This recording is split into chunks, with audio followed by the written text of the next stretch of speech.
gosh. Oh, hamstring. Up, sniper, take the other picture. Yeah, I mean, that's how you can formulate opinions without having true facts. I'm telling you, think about it logically for just a second. Dear Reds fans, welcome back to the Zebra Zillionaires. It was a tough one yesterday. Live from Chatterbox Sports Studios, it's Off the Bench with Tom Brenneman. Well, still no Tom. We hopefully will have an update relatively soon on Tom Brenneman, but until then, I am Trace Fowler. This is Off the Bench, and it is presented by United Dairy Farmers. Perhaps we haven't mentioned it in quite some time, but just as a reminder, Tom's dealing with a vocal cord surgery situation, and he is expected to be back, hopefully, within a month or so. We'll see what that looks like. But until then, as usual, you're stuck with me, and whether you like it or not, that's just the way it's going to be. The Reds win again. They win again. And at this point, it feels a little bit like destiny, or we're just big fans and we have big blinders on. We'll try to take those blinders off today, look at what this core looks like, try to figure out what the future holds perhaps. There was an article, and by article I mean a slander piece that was just written on ESPN+. And for some, when you log into your account on ESPN+, you might be able to see the full article, unlike me, but Reed fortunately was able to see it, and he says the Cincinnati Reds are ranked 20th of the 30 MLB teams in the future core, whatever that means. And who knows, whoever wrote the article, I don't want to give him too much praise before I go full-bore defense mode, but we'll peel back the onion a little bit on what the Cincinnati Reds core looks like, what their needs may be, and then obviously what's extended and what's in front of us in regards to the rest of the year. Reds win another one-run game. They beat the Detroit Tigers. They have a chance to sweep the series this afternoon. It's a day game. You got to love day games when you're doing a post-game show. They make your day just perfectly pleasant. But you know what? I'm not complaining because it's meaningful baseball. We're scoreboard watching, and today is September 14th, if you're keeping track. The Bengals, James Rapien, joins us at 11:30. We're going to ask him, is Joe Burrow hurt? Or perhaps, if that's not a good enough answer, we'll ask him about Lionel Collins, what the offensive line depth looks like, and some other questions. If you have questions, as always, if you're in this chat and you're live in here every day and you want us to ask James Rapien something, now is the time to ask. No promises, but we're pretty loyal people around here. If you want a question and we think it's worthwhile, you'd probably get on air. Probably got a good chance. In other news to note, there is a football game that's played tonight, and it's the National Football League. Just so happens to be the most popular league in our country. The Eagles play Kirk Cousins in prime time. Can't wait to hear about that storyline. It's going to be driven to the ground. It's going to be driven to the ground, and it's going to be driven to the ground. Kirk Cousins can't win in prime time. Unless it's noon or 1 o'clock, Kirk Cousins is a terrible quarterback. I'm going to implore you tonight when you watch this football game, and you're going to watch, let's be honest, you're going to watch because it's the NFL. They could put that game behind 5 different paywalls, and you'd find a way to watch it. And so would I. But Kirk Cousins is not a bad quarterback, and I've come to that conclusion last year when I watched him play against the Giants in the playoff game. Yes, they lost the game, but I came away thinking to myself, if I've not given Kirk Cousins enough credit, I'm going to ask you tonight, are you going to be able to watch that game, take away all of the preconceived notions that you might have about Kirk Cousins, lay them to the side, and just watch him play and see what you think? Now, I say all that, and Kirk Cousins is probably going to go out there and throw 3 interceptions and 140 yards and basically lead his team to defeat. But that belongs to another NFC North quarterback, and I'll let you figure out who that is. We'll bring around the room of our cast of characters because I'm going to rely on them heavily today, just like I'm going to rely on you in the chat. Reed, Good to see you. Hey, good morning, Trace. Hi, my name's Nicholas Reed Mouse. I have blonde hair, blue eyes. One time on Twitter, I was called a proud boy. And shortly after discovering internet porn when I was 12 years old, I told my dad that I thought I was busty. So we heard some stats today that Kirk Cousins is 3-1 in Thursday night football games. So primetime Kirk. No, we're going to switch the narrative now. I like that. Elliot. Doing great, Trace. Doing great. Another win for the Redlegs. Puts you in a good mood. Puts you in a good mood in the morning. When you think the season's dead, they just come back and they revive it time and time again. It's a pleasant morning. It's beautiful outside today. I'm sure we'll talk about that when we get to the weather today. But I couldn't be better. I really couldn't be better right now than I am. You know, the weather is a very good, valid point that you make. I've always made the joke, top 10 days of the year around here. And I've said the top 10 days of the year when I go outside and it's relatively pleasant. And that turned into a little bit of a bit because I said it about 35 to 40 times throughout the year. The last 2 days is really a top 10 day of the year. If you can't find a chance to go outside and you live in Cincinnati, you just got to make an excuse to go outside. You got to do what I used to do in Spanish class, which is when you don't really enjoy something, you try to find a way out of it.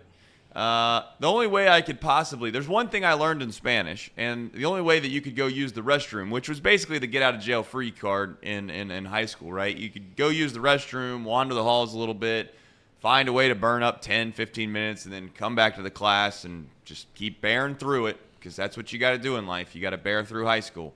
Of course, if anyone's watching at the high school level right now, high school's great. It's very, very important.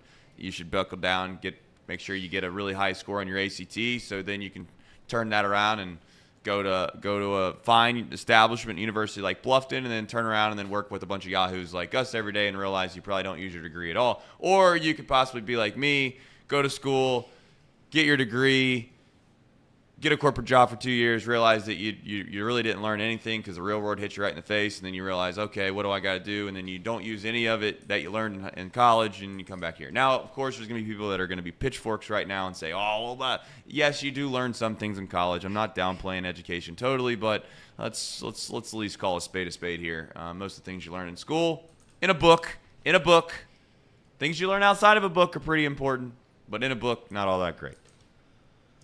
All right. The Reds and Casey McAllister.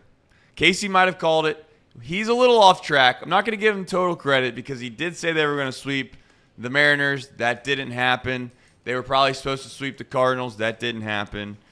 But today, if they sweep the Tigers, Casey, have you ever left the bandwagon? Are you still on it?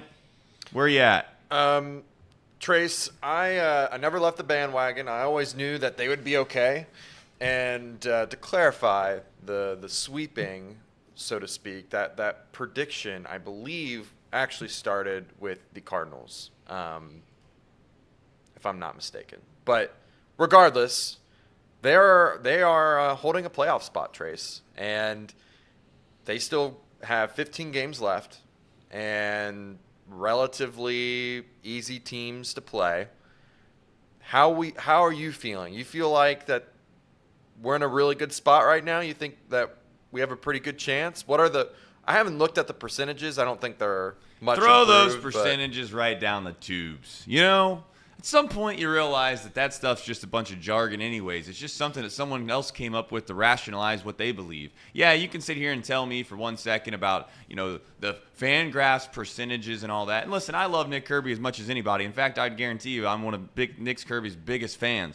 But when we get into the whole statistical nature of 15 games left, and this was what the percentage is of how good of a chance this team has or that team has. Well, it's been right so far about the Reds, hasn't it? It said it had less than a 1% chance this year to make the postseason, and now it's like 20x that. How would you feel if I started the beginning of the year off, and you looked at me and you said, well, should I invest into this stock? And I said, no, you should invest. I mean, it's not going to go nowhere. The computer algorithm tells you that it's only going to be a 1% chance.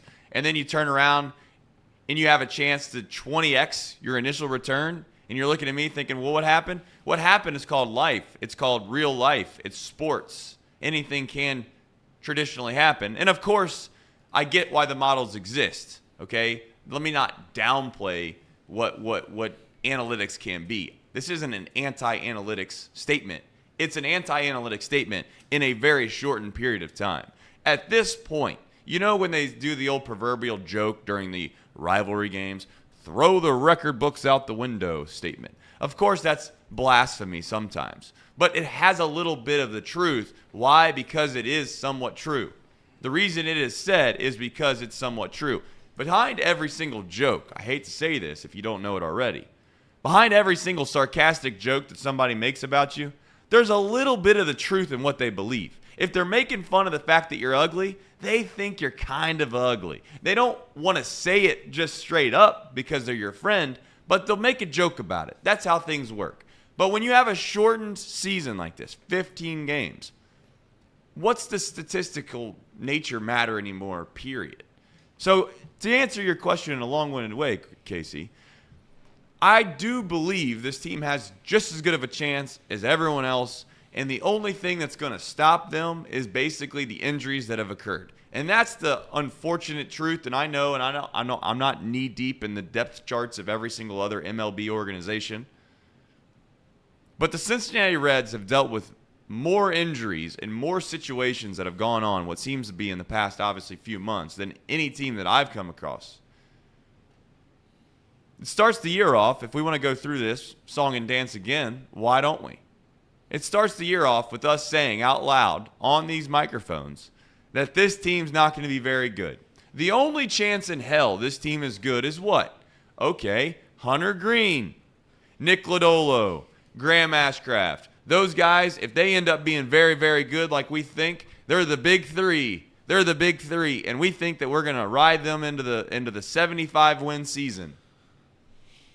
What if I remindedly also told you that Jonathan India was going to get hurt, have a pretty bad month and a half of baseball before he gets hurt? And, oh, by the way, Tyler Stevenson was going to be absolutely god-awful until the last month of the year.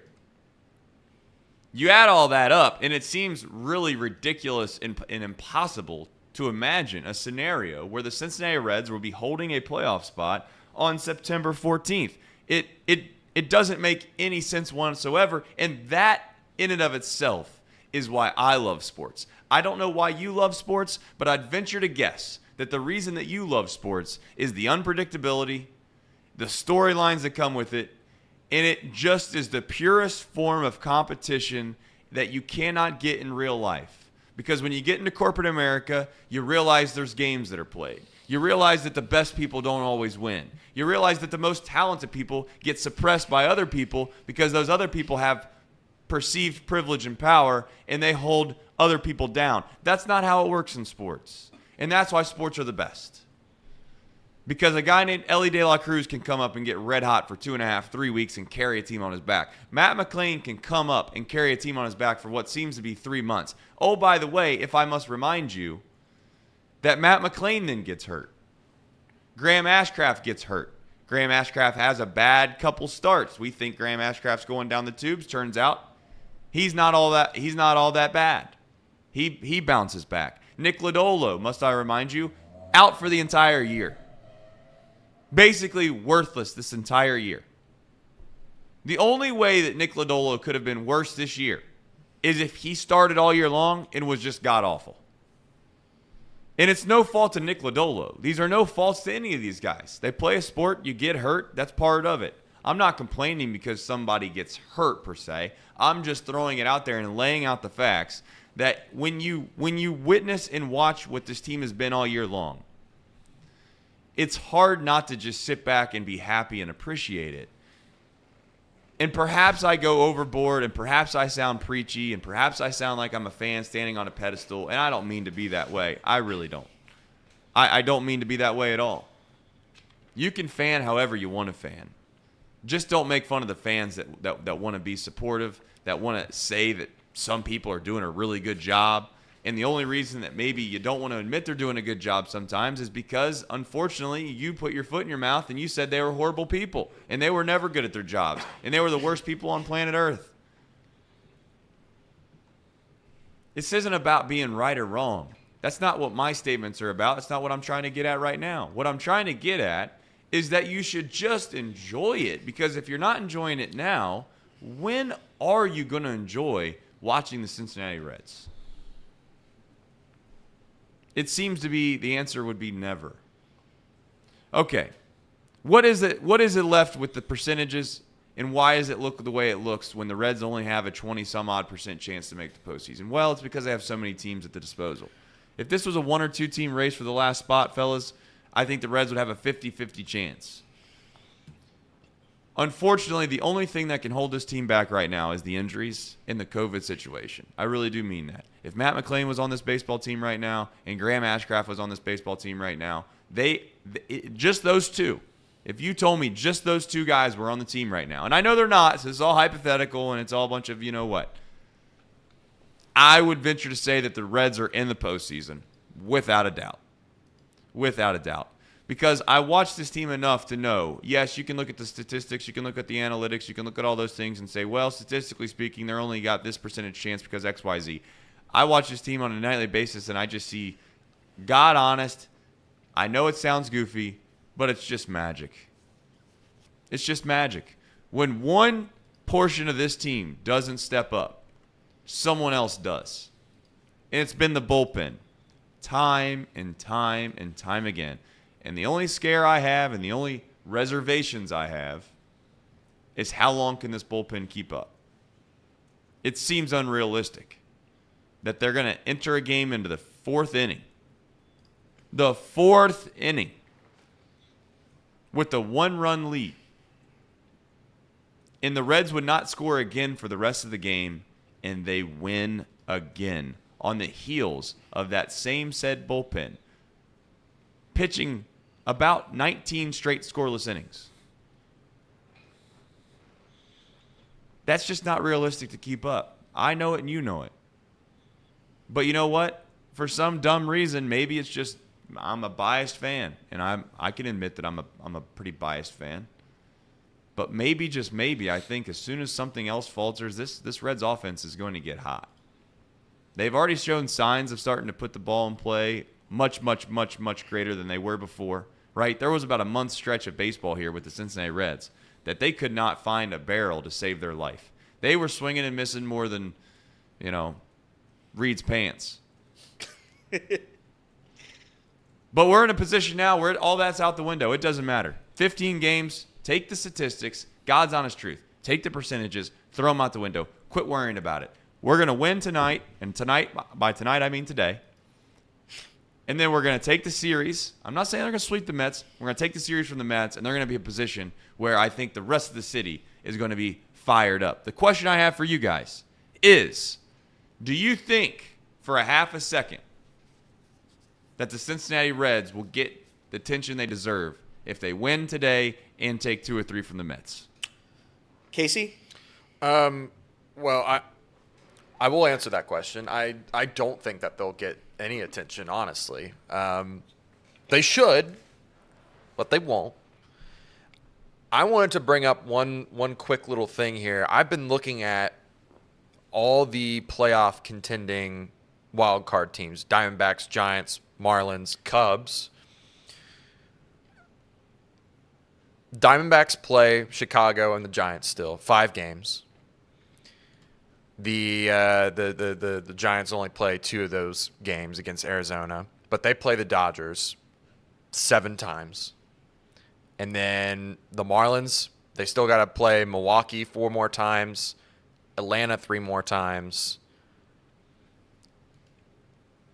And do we hold the tiebreaker over them? That's the one team that we don't hold the tiebreaker. Correct. Who are we talking about? The Reds do not hold the tiebreaker over the Marlins. That's correct. They do not. They do not. No, Okay. they do. But- Okay, let me be clear here before we have fake news on the channel.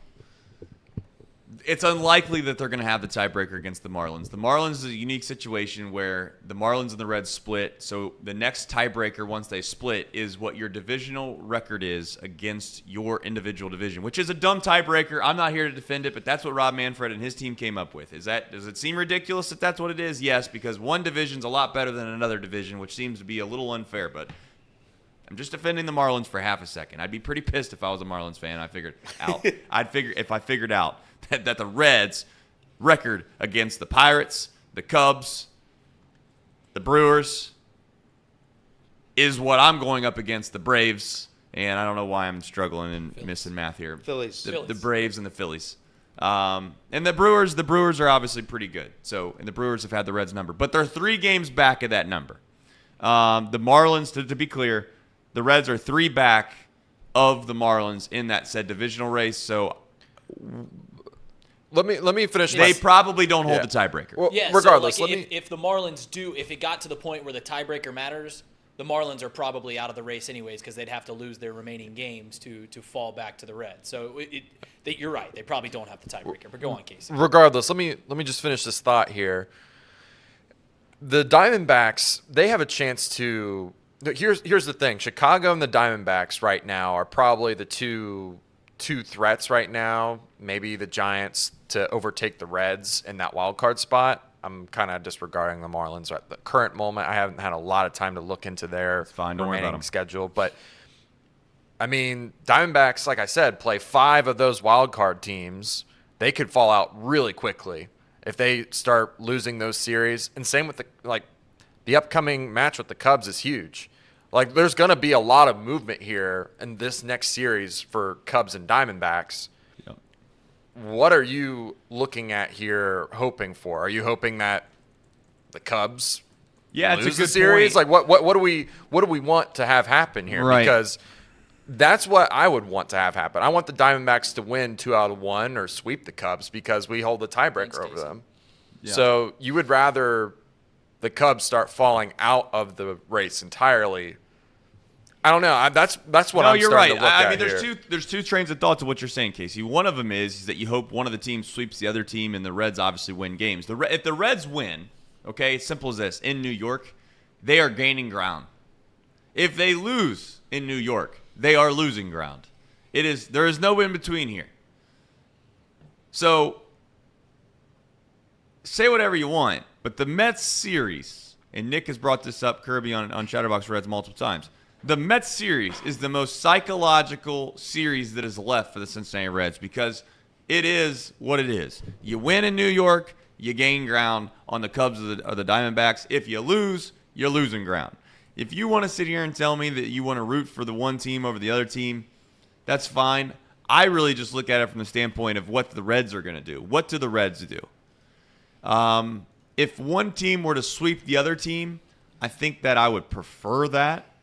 But here's the thing. If the Diamondbacks were to sweep the Cubs and the Reds were to take 2 or 3 from the Mets, which is what we want, I don't know if we should be greedy and say they need to sweep the Mets. That seems a little overkill in regards to what we asked for. Of course, we take it. But the issue with that would be you'd still have a huge logjam. Yes, you'd have the opportunity to take kind of 2 spots. There would be 5 teams for 2 spots instead of 4 teams for 1 spot. But I come to the conclusion of the thought process where, again, I'm not just saying this because Reed's in the room. I think I would prefer just the Diamondbacks to fall out of it. Get the Diamondbacks out of here, okay? And leave me with the Giants, who are not very good at baseball right now, and leave me with the Marlins, who I don't believe in. And you know what? If they prove me wrong, they prove me wrong. But I know the Cubs just lost a series to the Rockies, and everyone's going to say what I'm about to say is ridiculous and blah, blah, blah. But the Cubs, in my opinion, are a better baseball team than the Diamondbacks. And usually, over the course of the next 2 weeks, the better baseball team is going to win more games anyways. I just don't want something weird to happen, some anomaly to happen, because it seems like something's going to happen between these 4 teams. Between these 4 teams, I can promise you, someone's going to get a little hot. Someone's going to win 6 of 8, 7 of 10. And that's going to be the difference. That's going to be the difference. Could it be the Cincinnati Reds? Of course it could be. But to sit around and hope that one team falls or this team falls, there's too many teams in the race to root for the demise of others. That's how I view it.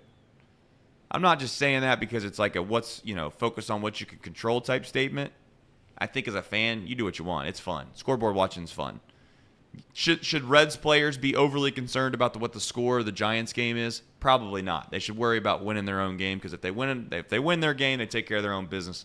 And then, you know what? We can all agree that if the Reds were to win out, they're probably going to be the number 1 wild card seed, so you should stop worrying about what other teams do. Yes, I get that, but that's not fun. That's not what fans do. I would prefer the Cubs were to sweep the Diamondbacks. Hell yeah. Personally. Is that going to happen? Probably not, because the Cubs suck. Oh, you couldn't just let me have that one? I had to take it away, Trace? I was on board. What was that?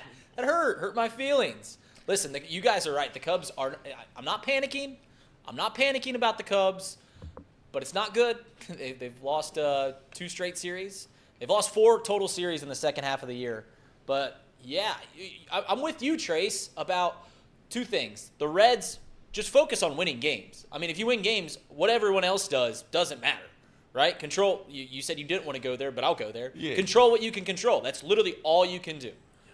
And then secondly, you should be hoping for the teams that you are directly on par with to drop off. And I know it's bad to root for division rivals like the Cubs, but yeah, if the Cubs sweep the Diamondbacks, then it makes life a whole lot easier. It takes one team not essentially out of the race, but certainly hurts their chances.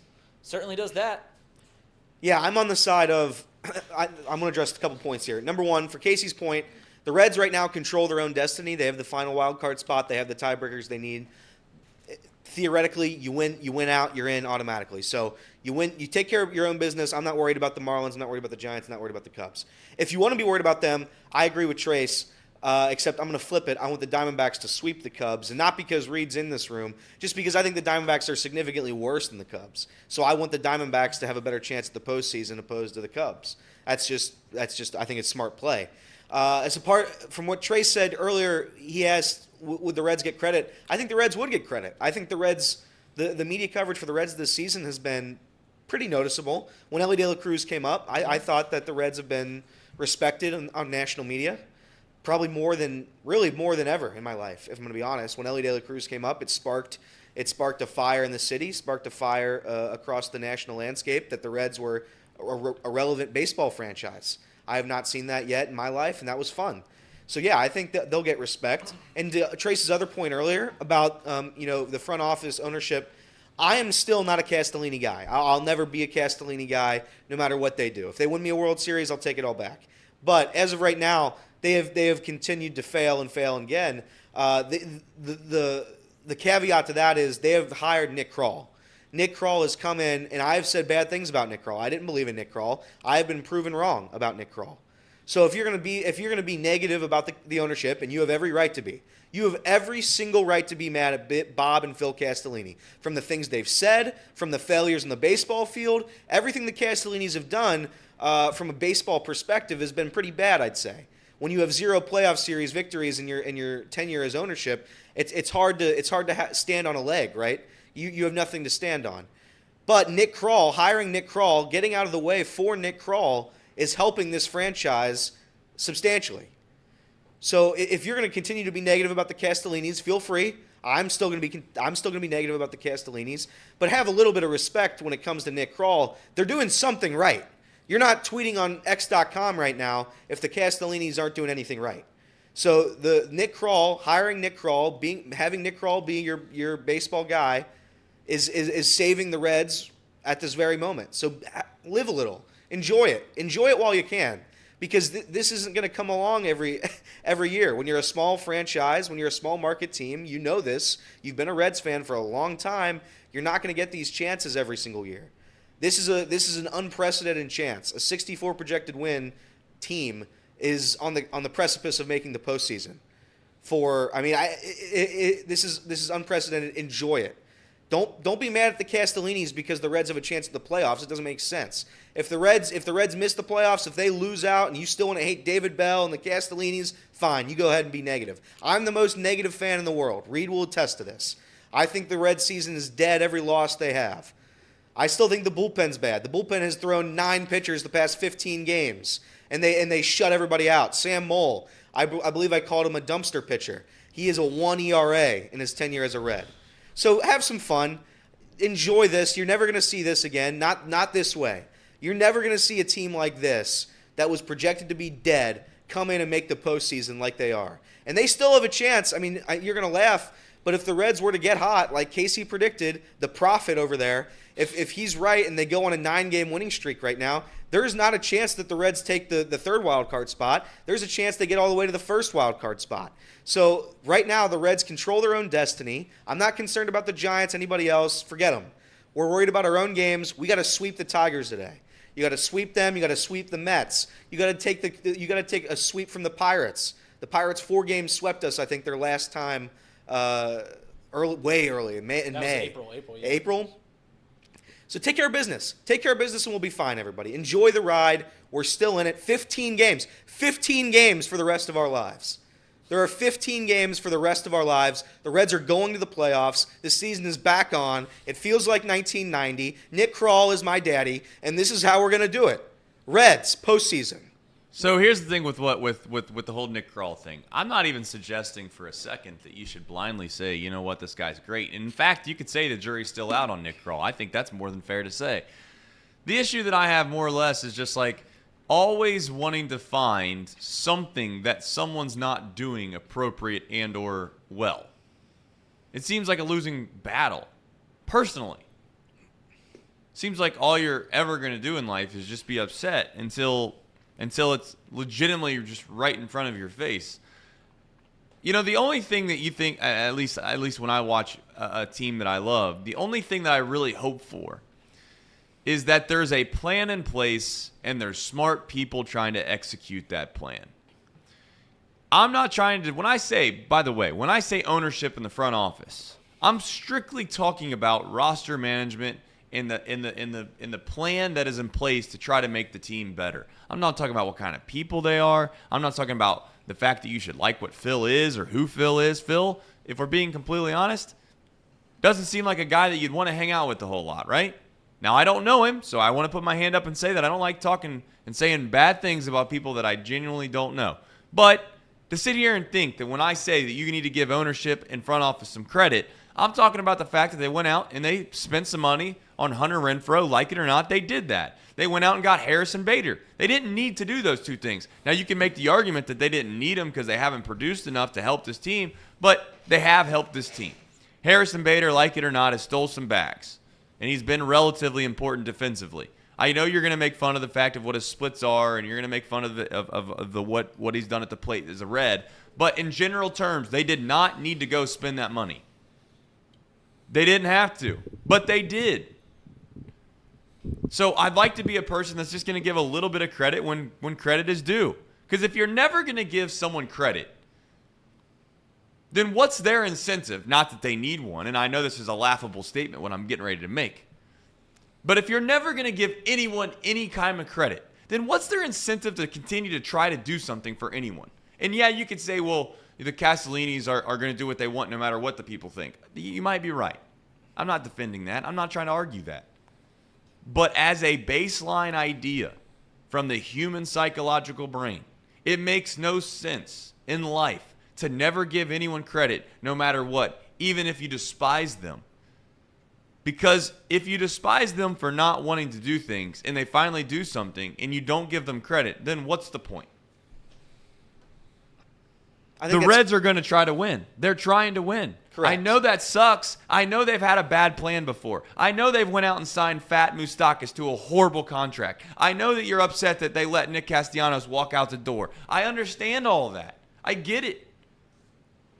You are pissed off at the front office more likely than not because the Reds haven't won meaningful playoff games and or meaningful games in your life. And you know what? So am I. But I can also differentiate the two things. I can see that Nick Kroll has a plan in place and it's working. I'm going to give him credit for that.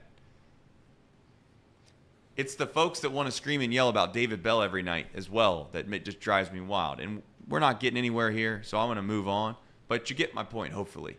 And I would just say, if you're in that camp, just come on the other side. It's much more enjoyable. We got a super chat from what? Putrid Talent. Putrid Talent. I can't read that far. I feel like Tom at times when I'm up here because I see this and I'm like, Tom's always, this is the Tom move. You ever see him on a super chat? Tom's move's this one. We'll get you some readers. I need to look down here. All right, $2 big time super chat. Thank you Poocher talent. He says opinions on lineup from last night. Man, now you're making me think. Putrid, I think is the term I'm looking for. I don't know. Listen, David Bell is a platoon splits guy. He just has been. You could say it hasn't worked or has worked. I think objectively it's worked to a certain extent. Nick Senzel, if you took Nick Senzel and you took Jake Fraley and you put them as one player, that's like maybe I'm acting. I don't know. I haven't looked this up, so don't kill me. Is that an all-star? Yeah, it's an all-star because if you use if you use Senzel's lefty splits and Fraley's righty splits, he's absolutely an all-star. Yeah. I've got today's lineup if you want to. Yeah, let's see it. I've got a question for Reds fans after this. Okay, we got it. For those that are listening in podcast form, the starting lineup for today on Thursday, September 14th. Leading off, DHing Jake Fraley in right field. People forget he has a broken toe, and he's still playing. That's true. Don't forget about that. In right field, batting second, Nick Martini. Batting third, playing third base, Spencer Steer. In center field, batting fourth, TJ Friedel. Playing second base, batting fifth, Jonathan India. Batting sixth, playing first base, Joey Votto. Catching, batting seventh, Tyler Stevenson. In your shortstop, batting eighth, Ellie De La Cruz. And in left field, rounding out the lineup, Will Benson. What about that? Let's talk about that for a half a second here. Ellie De La Cruz just keeps dropping in this lineup. And you know what? I think that's a good thing. I think that's a great thing. I think it takes pressure off of him. Hopefully it allows him to relax. And he can remember that he's not expected to carry the world on his shoulders. Because I think this kid came up and he let the naiveness of how hard baseball was at the beginning just to let him play to his full capabilities. And I know I got a question for you guys, and maybe the chat will answer this too. This will be the chat poll question of the day. Chat poll question of the day is this. Do you believe that the struggles of rookies is because of the pitchers making adjustments, or just the fact of the matter is that the player themselves mentally start to struggle a little bit because baseball is really hard? Or neither? I don't think it's necessarily a product of pitchers making adjustments. I think the pitchers are just better, and it's the first time that they've played 162 games, had 500, 600 at-bats against the top of the top pitching in the league, in the world. So that's why it is. It's just that the talent is just better, and they haven't seen that for that sustained long period of time. So, yeah, you're going to have a slump here and there. And I think it is actually just a concoction of all those things, right? You do sometimes get a book, or you see tendencies on where they can hit it, where their cold zones are, and you start attacking that. Yeah, sometimes it's just the talent is better at the MLB level. And then also there's just times where, it's weighing on them, right? They're playing Major League Baseball, something that they've wanted to do their entire life, and now they're doing it for an entire season. And baseball's a really tough game that you go through strides and cold periods and hot spells and all these things. And it's just prolonged that over the past 150 years that they've been playing Major League Baseball, rookies are going to slump at some point. It's just part of it. Yeah, I think it's more of a mental thing. I think when you have all that pressure, you dream as a kid of getting to the majors, and you get there and you're playing every night, and it's like, okay, I have to perform. There's 40,000 people watching me. My parents are counting on me. I've worked my whole life for this. And you go through a bad game, and you're like, damn, all right, I got to try to be better. You go through 3 bad games, and you're like, damn, okay, this is a problem. If you have a week of bad games, it's going to start killing you. It's going to start eating at you. You're going to start doing things that you normally haven't done before because you're just trying to get back on track. You're trying to prove it to yourself. You're trying to prove it to the fans. You're trying to prove it to your family, everybody. You're just trying to prove yourself. And I think that's where Ellie De La Cruz is right now. He's been trying to prove himself that he's a superstar. But to Trace's point, you don't need to do that because we know you are. So I think it's mostly mental. I think there is an aspect where pitchers now know Ellie's swinging at trash down in the dirt, so they're going to throw more pitches down in the dirt, and he's going to swing at them. I think there is absolutely an element to that. But I think it's mostly mental. I think these guys put so much pressure on themselves. They work their whole lives for this moment, and if that moment slips away, they know what are they? What have they worked their whole life for? So I think it's just a lot of mental pressure. I think that's the case. I know that there's a little small piece of it that the pitchers make adjustments, but nothing like grinds my gears more than when I'm at a game and I hear someone say like, "Oh, they figured out Ellie. They know how to pitch to him now." You know, what do you mean they know how to pitch to him? What the hell does that mean? Just because he's swinging at bad pitches, they know how to pitch to him? Like, yeah, I guess you could say that he chases a lot, and maybe you, like, to your point, Elliot, you're not going to throw as many pitches that you think are hittable. If the guy's going to get himself out, you're going to allow him to get himself out before you get him out. I get all that. But the idea that I think that you know exactly how to pitch Ellie De La Cruz to get him out is preposterous. I think it's preposterous. It brings me to another point. Sometimes I think the statistics and the analytics and just the nature of the game can become so taxing mentally that you forget it's just a game and you go play. And I know for a fact that happens to some people, right? Some people, they get paralyzed mentally when they get information overload. Some of the best baseball players, and I know this is going to sound like a little demeaning, I know, so I won't bring up the teammates I'm talking about, but some of the best baseball players that I've ever played with were literally the dumbest individuals I've ever met. Just stupid. And you know why I think they were good at baseball? Because they just didn't have to mentally think when they were out on the field. They just reacted. They just played the game the way that you would if you were 5 years old. You get older, you start to think through things, you start to analyze things, you start to think about what you're supposed to do. You understand the pressures that come with the spot that you're in. But if you're just happy-go-lucky and you're dumb as can be, you just play the game. And that's what I hope some of these Reds rookies will continue to do, and they don't find themselves in a mental battle of what they're supposed to be or what the Reds supposed to think they're supposed to be. Because I think that's what happened to Tyler Stevenson for about 80% of this season.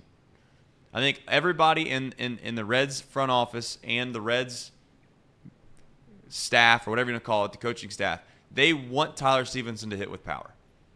And they openly probably suggested that they want him to try to pull the baseball more. They want him to hit for power. And that's just not what naturally Tyler Stevenson has done to get to the big leagues. It's not who he is, and it's not what he's going to ever be. So hopefully we can get these rookies, and I say we can as if they haven't performed already, but we can get these rookies to a spot where they realize they don't have to worry about what happens. Just play free. Go have fun and see where it happens, because that's what I feel like is going on with Connor Phillips. Do I think Connor Phillips is going to get any more starts this year? If the Reds were not desperate and didn't need Connor Phillips, he would not be in the big leagues. And you can see why he wouldn't be in the big leagues, because I just don't think mentally he's mature enough yet to really be consistent at the big league level. Chris Welsh brought up an excellent point during that game yesterday. I don't know if you watched it or if you heard it, but he mentioned that sometimes these guys come up here and they idolize these big league hitters far too much. Their stuff is more than good enough to get outs. They just don't throw the ball over the plate.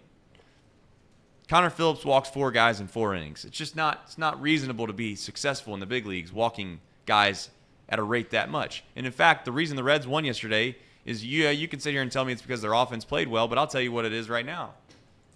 The Reds caught a little bit of a break, and Rodriguez had maybe the poorest outing he's had all year long. They caught a break. He walked the most guys he's walked all year long.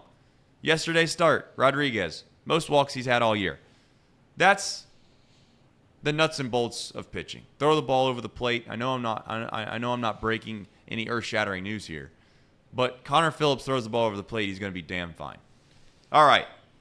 Trace, I got a question for you before we move on about Tyler Stevenson. Yeah. And has there ever been a player that has shown that opinions are set in stone pretty much early in the year? Because Tyler Stevenson has been great over the past month. Yes. If he had this month in April or in May, we would not be like the whole, like, people's opinion of Tyler Stevenson is so low. And I know he's played great this past month, so people are getting a little higher on him. But if he had this back in April or May, we'd still be talking about Tyler Stevenson like he's a major part of the team going forward. And I just don't feel like that's the case right now. So do you think he's like a perfect example of opinions are set in stone early in the season? Well, I think the reason that they always say, what's the saying about first impressions, right? only get one of them. You only get one first impression, and people obviously hold on to that for quite some time. I think that's very much what happened to Ellie. Sure. I think if Ellie De La Cruz, and again, I think Ellie De La Cruz can be a superstar. He is going to be a roller coaster player. That's just the nature of who he is. I've seen, and I don't want to say I've seen the likes of Ellie De La Cruz, but for the short interim, and I pray to God that he gets more consistent. I pray to God that he turns into the superstar like the Acuñas of the world. That is very doable and possible with the talent that he has. But there is a stark difference, and some of it is age. Might I remind you, and I put out a tweet out earlier this year with Ellie De La Cruz before I sit here and say some I don't even want to call them negative things about Ellie, but I want to remind everybody about Ellie here. Ellie is 21 years old, and to put that in perspective, Spencer Steer was playing at Oregon in the Pac-12, and Matt McClain was playing at UCLA in the Pac-12 when they were 21 years old. It's reasonable to think that Ellie De La Cruz in 3 or 4 years is going to be a superstar. And you should still believe that, and there's no reason to let the first month and a half or 2 months of his big league career fool you or make you think that he's, I'm not even going to say it, but an Aquino or someone like that. It's a ridiculous thing to think. However, if Ellie did not have the start that he had, can we be honest for a second? Mm-hmm. This town would not be big fans of Ellie De La Cruz. They wouldn't be. Now, if you take the 2 weeks that he had before, the struggles he's had recently, then I think that he would have saved face, if you want to call it that. So I think to answer your point, it all eventually gets looked at as a holistic view.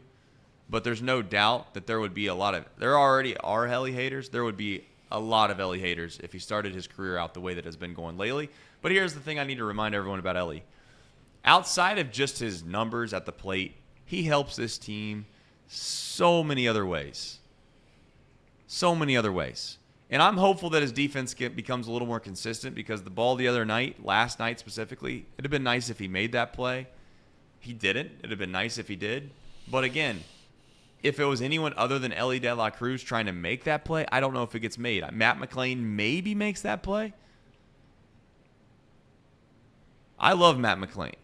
I think he's going to be an unbelievably consistent baseball player. Hopefully injuries aren't a part of the future for Matt McClain. But if he stays healthy, Matt McClain's going to be an incredible baseball player. But I could see Ellie De La Cruz being better than him. But to your point, I don't think many people would believe that if he started his career off the way it's been going for the last month. And Tyler Stevenson, to your point, has been great. He has been great. He's been unbelievable. It's almost like they flip-flopped. So I forgot about Ellie, and it's the exact same question, just the opposite. We got a couple of super chats in here from Putrid Talent. We're just talking about Ellie. Putrid Talent, $5 super chat, says, Ellie swings low because he gets more low strikes called than anyone. Do you think that's true? Do you think he has to grow to like that? I think Ellie does get the unfortunate. He doesn't get the benefit of the doubt more times than not when it comes to strike zone for some reason. I think Nick Kirby brought up a point the other night that I thought was actually funny. It's like hitter framing. I think Joey Votto's elite at hitter framing because he just acts quirky in the box, and like if there's a pitch that's low, Joey Votto will dive down at it really, really hard to try to emphasize the fact that he thinks it's low. Or if it's inside, Joey Votto, he's jumping out of the way like it's almost going to hit him when it's basically a strike. Ellie doesn't really do that, which I think causes him some. He's really tall, which puts off the appearance that the strike zone is bigger upstairs, but for whatever reason, psychologically, if you hit the spot that a normal strike would be on Matt McClain on the lower portion of the zone, I think the umpire it's their instinct to call it a strike. So I do think he gets the raw. I don't think he swings at pitches low because of strikes. No, I just think he's a free swinging SOB, and that's part of it. Yeah, he's not swinging at dirt balls because he's getting a low strike. He's swinging at them because he wants to make contact with the baseball. To answer your question, nobody's had a better first impression maybe ever than Jonathan India, which is why I still go to war for him. He won Rookie of the Year in his very first year as a Red. I mean, I will fight for him. I'll die for Jonathan India. But that's a good example. I mean, it's just a good example how Jonathan India has certainly gotten worse over the course of his career. But the first year was pretty awesome, so that's how I'm gonna judge my guy. Sure, I absolutely. don't know if Jonathan India's gotten worse, to be fair. Like I know we beat you down pretty hard about Jonathan India a while ago, and Yeah, you said Jose Burrow was better. I said Jose Burrow over the last month of their major league career has been better. I don't know why you keep saying that. I said Jose Burrow is a better player than Jonathan India. I did not say that. You're leaving out context clues. I'd have to it find seems the very, very important for the context to be delivered. Channel memberships coming soon.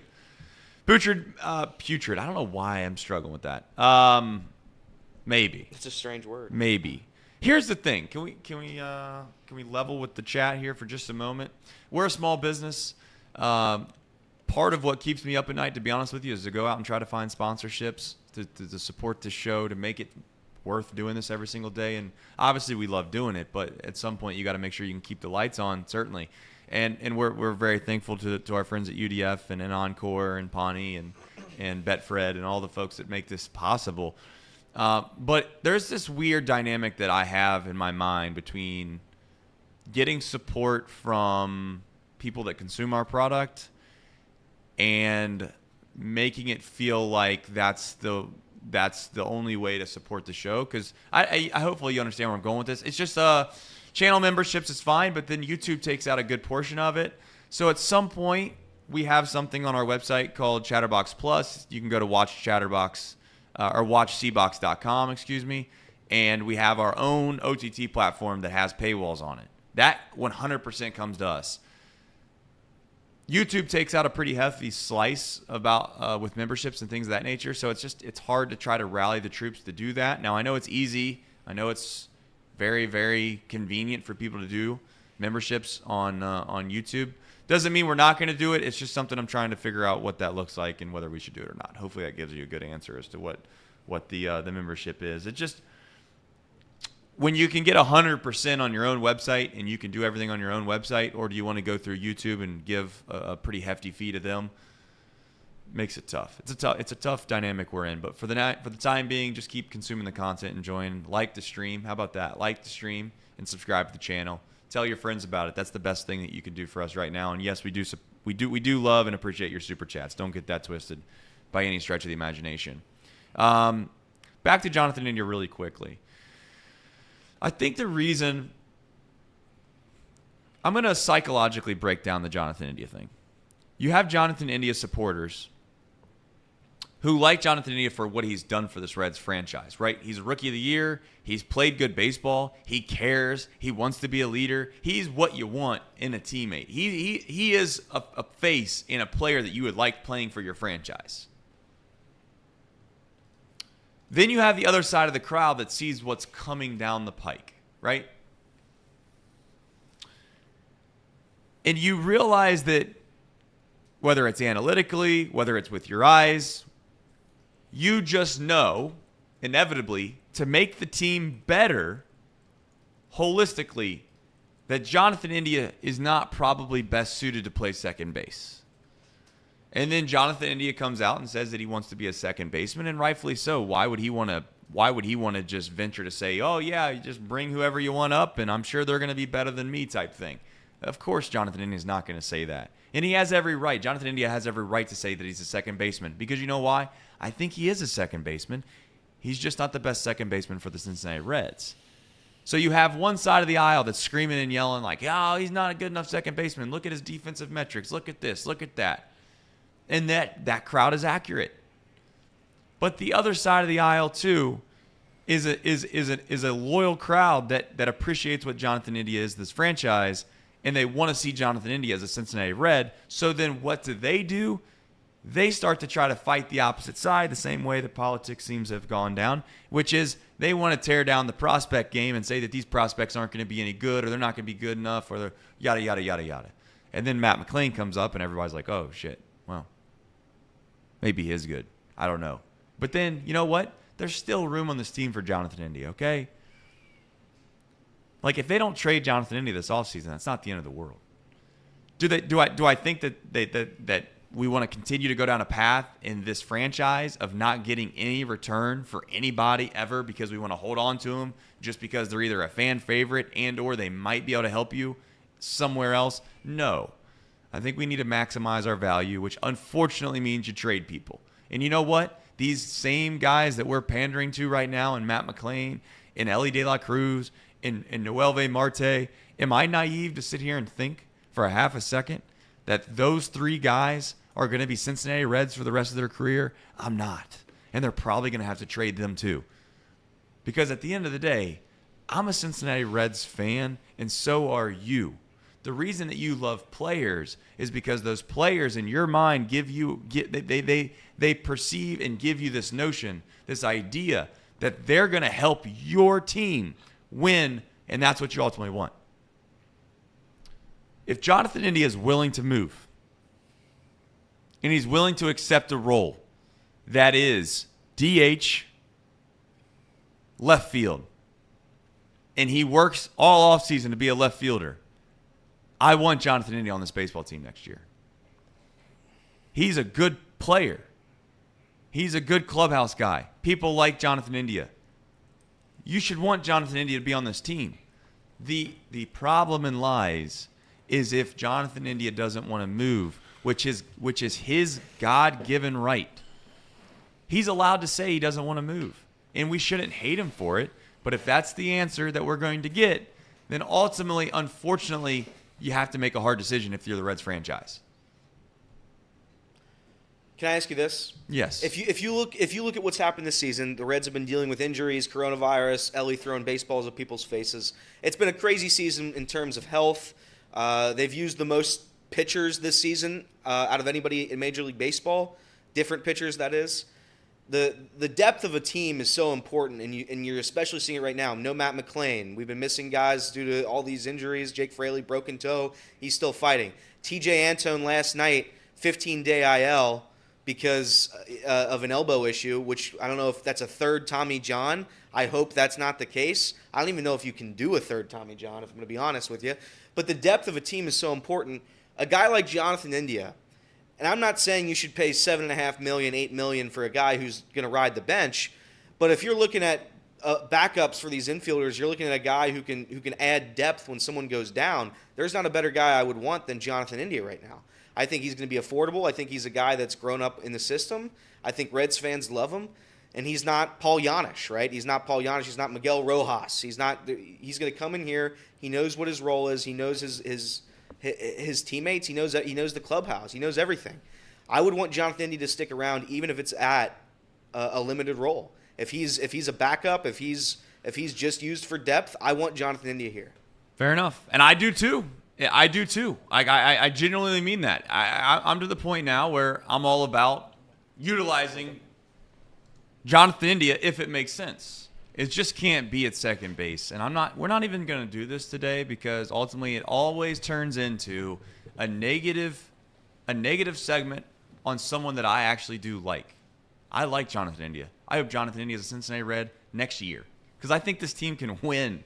I think they can win, man. Maybe I'm being naive. Maybe it's the magic. Maybe it's the perception. Maybe it's just me being completely unbiased as could possibly be. But Jonathan India makes this team better. Now, of course, if he doesn't want to move, and that's not a part of his plan, then at some point you got to make hard decisions, and we all know what that is. All right, yesterday we introduced some new segments, didn't we? And I told you yesterday we needed to move the ad reads. We needed to shift some things around. And by God, I said at 11 o'clock we were going to do the locals. So without further ado, I turn it over to the locals at 11. Well, hey, everybody. It's the weather report. This is your local weather. This is Chatterbox 420 News. I'm Elliot Michaels. Thanks, Chip. Chip, by the way, you pronounce, when you say it's further ado, not farther ado. You say farther a lot. But that's neither here nor there. Today, again, if you're alive, if you're still breathing, perhaps if you have a yard or a house, a car, maybe you have a job, you've stepped outside and you've seen how hot or cold it is. It was a chilly morning. It was a brisk morning. But you know what? We're fighting through it. I had a sweater on this morning. I came into work. I was very excited about it. It was just good. It feels good outside. Feels good. Again, it's going to be about 73 today, 72, 75 is the high, 52 is the low. and you're just going to go through it, right? The weather's going to variate throughout the day. Is it going to rain? Maybe. I don't know. I mean, that's the best part about the weather is that you just don't know. You know, us meteorologists, we have this thing. We get the radar, and we act like we know these things. Is there a hurricane coming? Oh, I don't know, right? And this is no knock on people who deal with hurricanes. Shout out to them. But, you know, we just don't know what's going to happen on a day-to-day basis. But today, high is 75, low of 52. Those two numbers could fluctuate. I mean, we just make that number up, if I'm going to be honest. It's just a guessing game. But that's about what you have. I've been dealing myself with a seasonal allergy for about 3 months. So I don't know if that has something to do with the weather. Maybe if there's a radar for, like, I'm going to be coughing for 3 months. I'd like to see that. Maybe the meteorology department for Chatterbox 420 News could maybe get on that. But I'm fighting through it. Today's weather, again, pleasant. If you stepped outside, you'd know. If you don't know, no need to watch the news tonight. You just got this baby. You check the phone, you check the weather, and that's all you need to do. 75, 72, who cares? It's gonna feel good. Back to you, Chip. By the way, I think we're gonna start doing ad reads too. So I think this is gonna be it's a weather and about 5 minutes commercials, just like the real weather. So that's what you have to look forward to. So here we go. Casey, do we have the ad reads? We do have the ad reads. There's a bit of a technical issue though. I have to technical issue. Classic. I have to switch local news. I have to switch a camera. I can't just. Okay, go ahead. Do you want me to step out of the frame? Yep, there you go. There you go. Back from that ledge, my friend. So we've just realized in real time that the plan from going from Elliot's weather local at the 11s to Casey's ad reads just isn't going to work out the way that he probably thought. Because why? There's only one camera that they have to go over there for both. But without further ado, I bought him just enough time to do the ad reads. So here we go. Local at the 11. What is it? Further ado. And I say. You say farther. Without further ado. No. You said it. It's further. You say. Why are you saying farther? Without further ado. Why is that so difficult? We've let it happen for like 3 days now. What is it? It's further ado. Further ado. Further ado. It's further. What are you doing? Further. Further ado. There it is. All right. That's Further it. ado. That's it. Further ado. This is the Local at 11 ad reads. Casey McCollister, take it away. Well, we haven't gotten into the Bengals, but we will here very shortly with James Rapien. And that segment is brought to you by Encore Technologies. Encore Technologies provides IT solutions for a data-centered world with the suite of services from mobile computing to desktop to data center, supporting both centralized and work-from-home computing modules to improve efficiency and Productivity. That's a little bit better. Visit Encore.tech. The path to innovation begins here. And let me tell you about this delicious tasting water. I actually bought some this morning at my local gas station. Nice. Love that. This new premium alkaline water, Pawnee water, is delicious. And let me tell you, it is made with natural limestone filtration, unlike the artificial processing that many other waters use. That stuff is the best, let me tell you. It only has water in it. There's no additives. There's no crap in it for you. It is going to hydrate you the best out of any of those waters because it only has water in it. And, you know, if you want to buy some of this, check out your local gas stations, check out your local stores, but also check out their website at pawneewater.com. That's PAHHNI water.com, where you can buy this great tasting water. Case. Get your coffee at UDF, bet on Betfred, get your technology solutions from Encore, drink Pawnee water. Casey, what's your favorite part of Pawnee water? Like, what is it for you? What it does for me, or what it is for me? Because for me, it's natural limestone filtration. I think for me, it's the pH. pH above 8. That's pretty good. That's pretty good. That's really good. Some are saying that's elite. It's not 7. It's not 9. It's Some 8. are saying that's elite. You know what? For some reason, I don't know if it's OCD, which I don't really have a strong OCD, thankfully. But one thing that is always that's laugh out loud funny to me is Reed. Every time we pan over to you, your little light line back there, it's always just the most U-ish shape there is. I don't know. He just fixed it. So if you've seen that all show, I don't know if you've seen it or not, but shout out to Reed for fixing that in real time. Good for you. All right. James Rapien is right around the corner. Now's the time in the chat. If you haven't already, you could put a question in there. We will try to get it answered. But what should we discuss?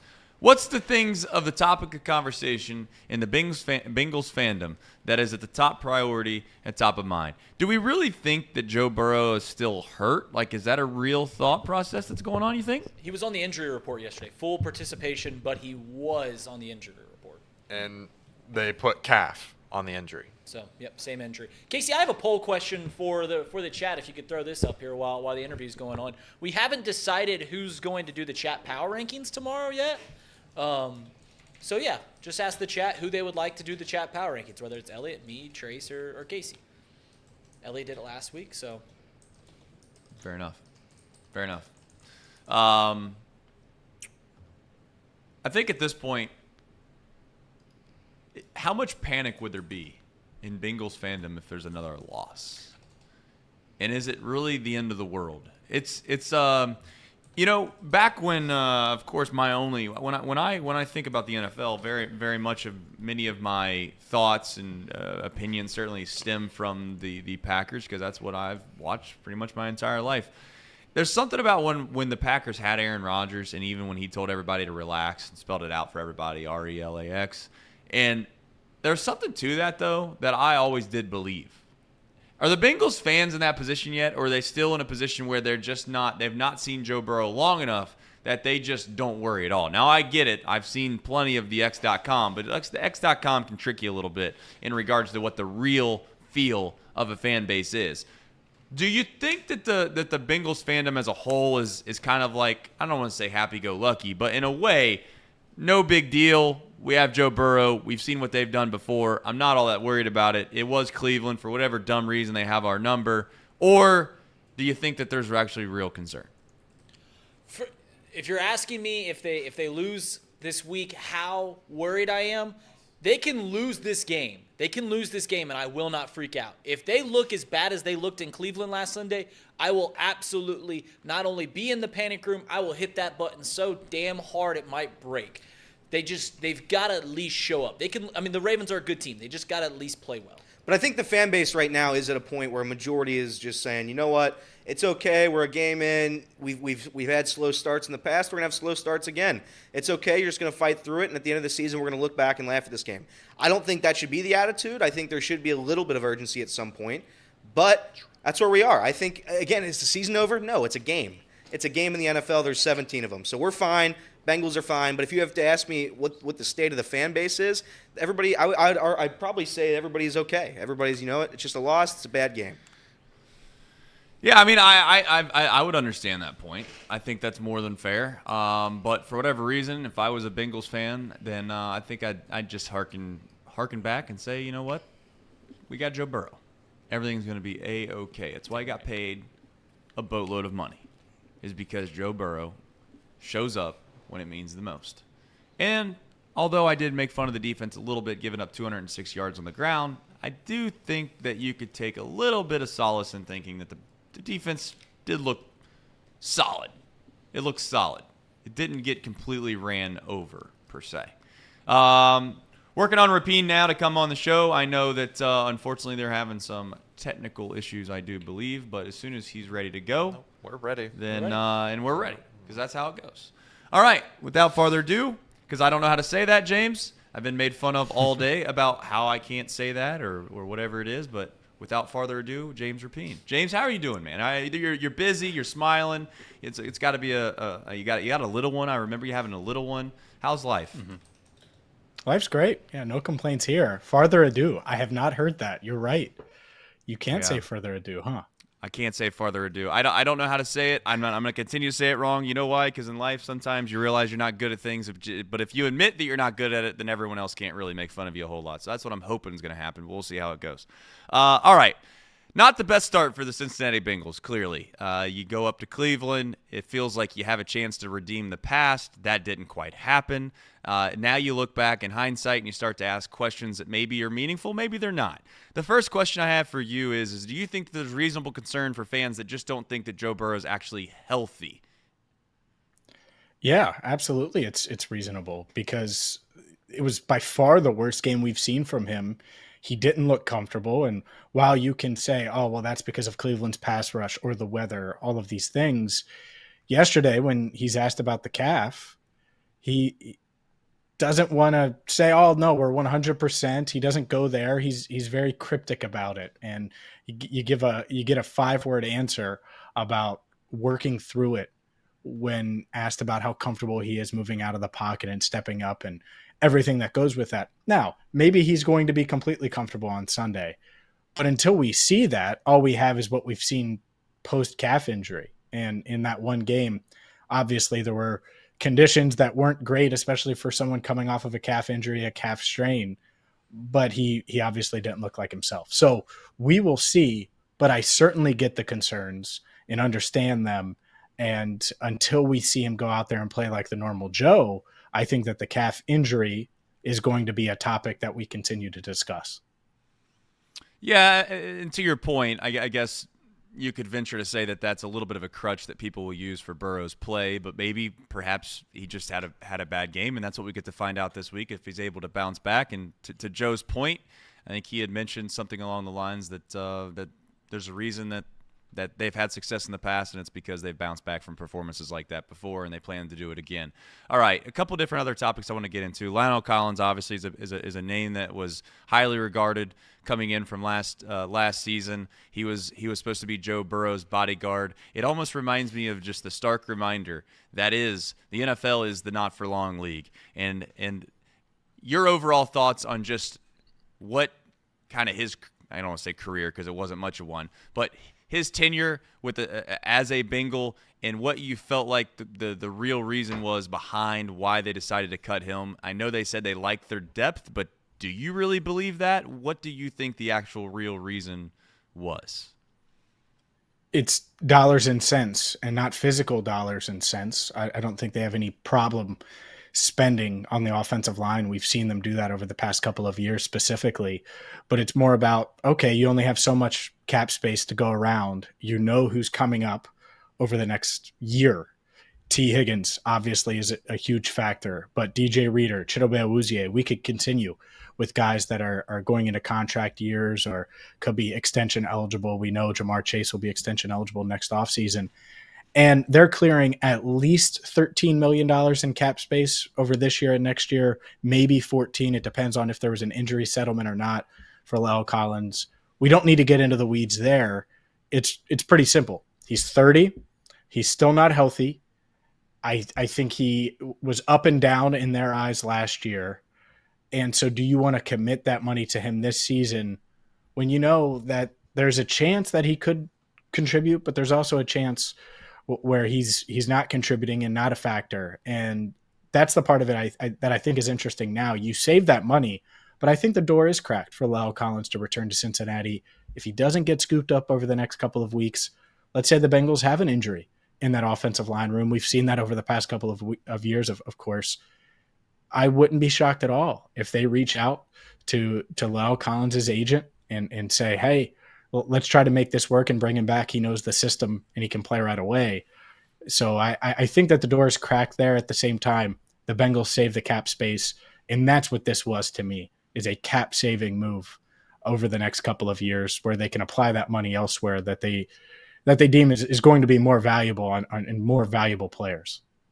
Do you feel like guys understand that, or do you like La'el Collins, if he were to get asked to come back in, call it a month, and you've obviously been around La'el, is he the kind of guy that's going to have a little bit of a grudge there and feels like, hey, you guys just decided that you wanted to cut me to save some money and now you need me, so best of luck?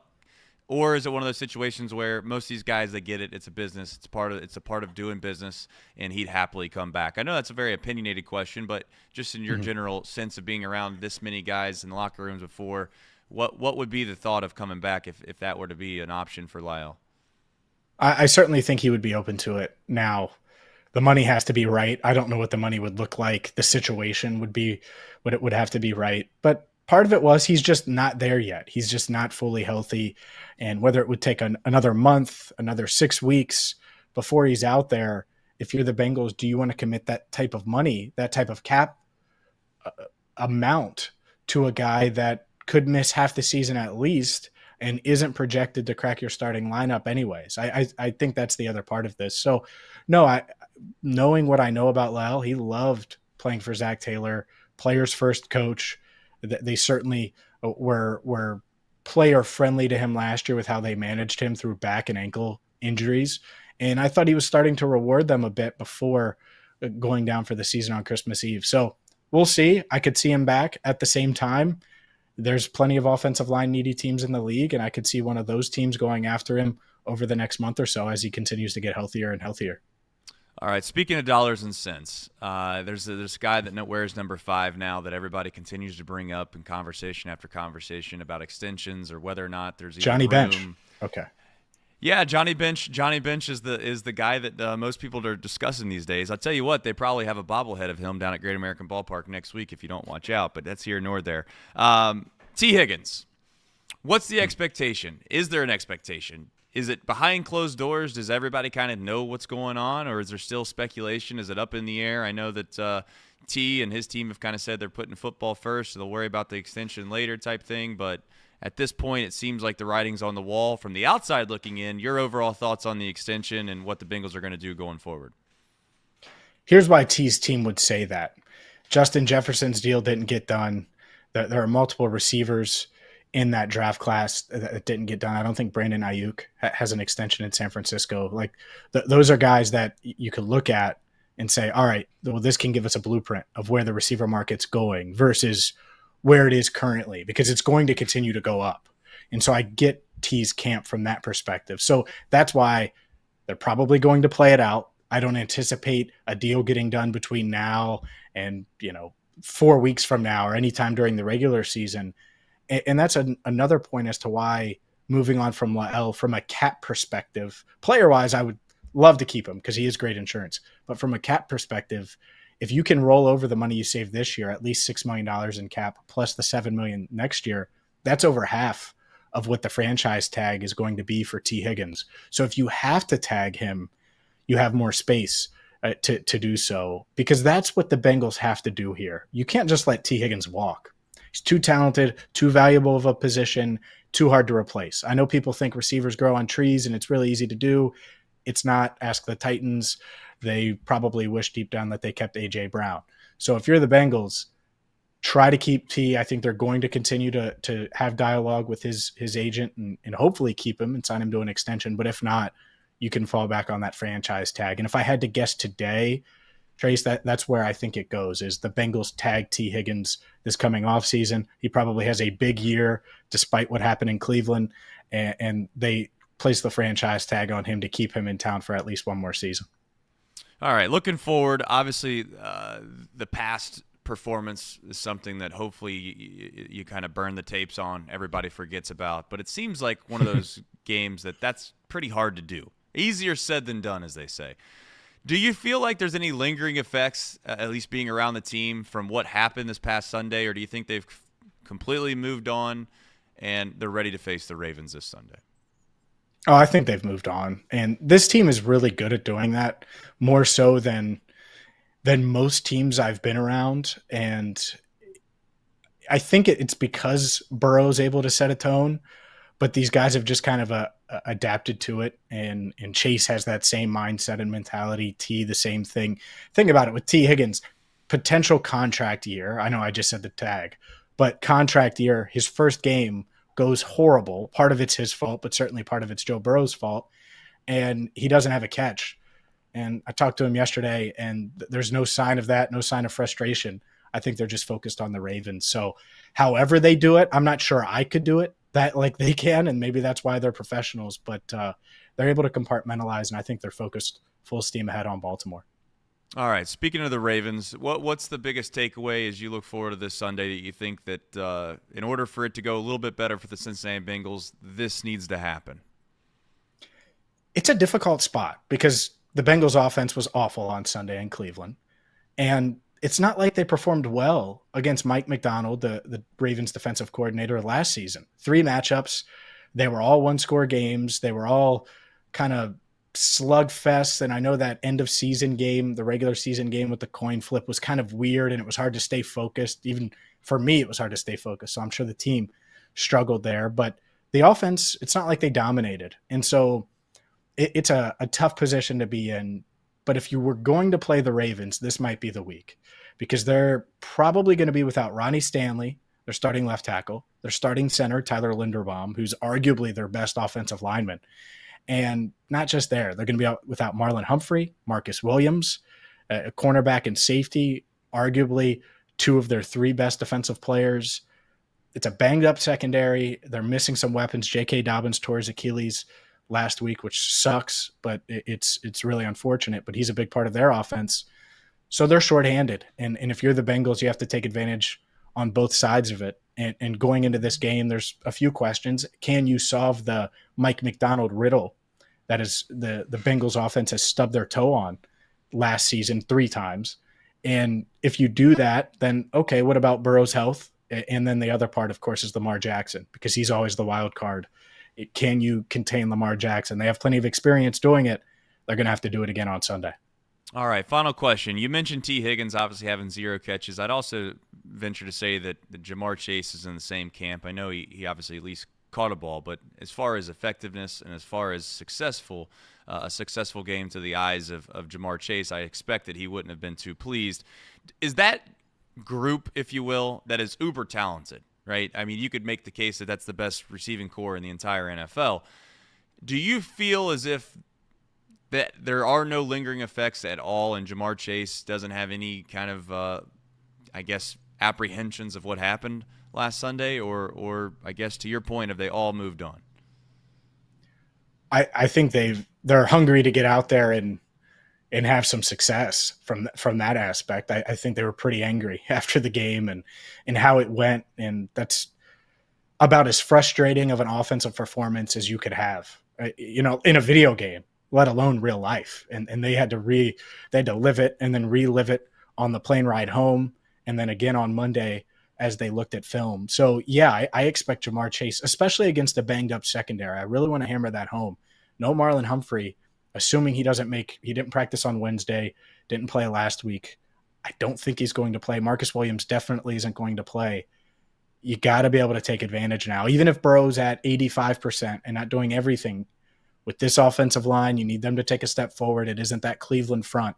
So you got to find a way to get the ball to your weapons in space. So we'll see if they can do that. That's certainly my expectation, is for them to get into a rhythm. It might not be lights out Bengals offense, but it needs to be much, much better than it was last week. Well, it's not going to be much of an easier task. Obviously, the Ravens are known for their defense for a reason, and we'll see, and we'll find out, and we'll talk about it again. James, I appreciate you coming on this show. I am not Tom, and without further ado, I think I'll let you go. Sounds good. Thanks for having me. All right. See you, James. I mean, listen, I don't know how to say it, okay? I don't know how to say it. Without farther ado, I think we're going to beat that dead horse. I'll tell you what. I'm going to do my best to figure it out. I'll come back tomorrow, better than ever, as always, and I'll be ready to deliver.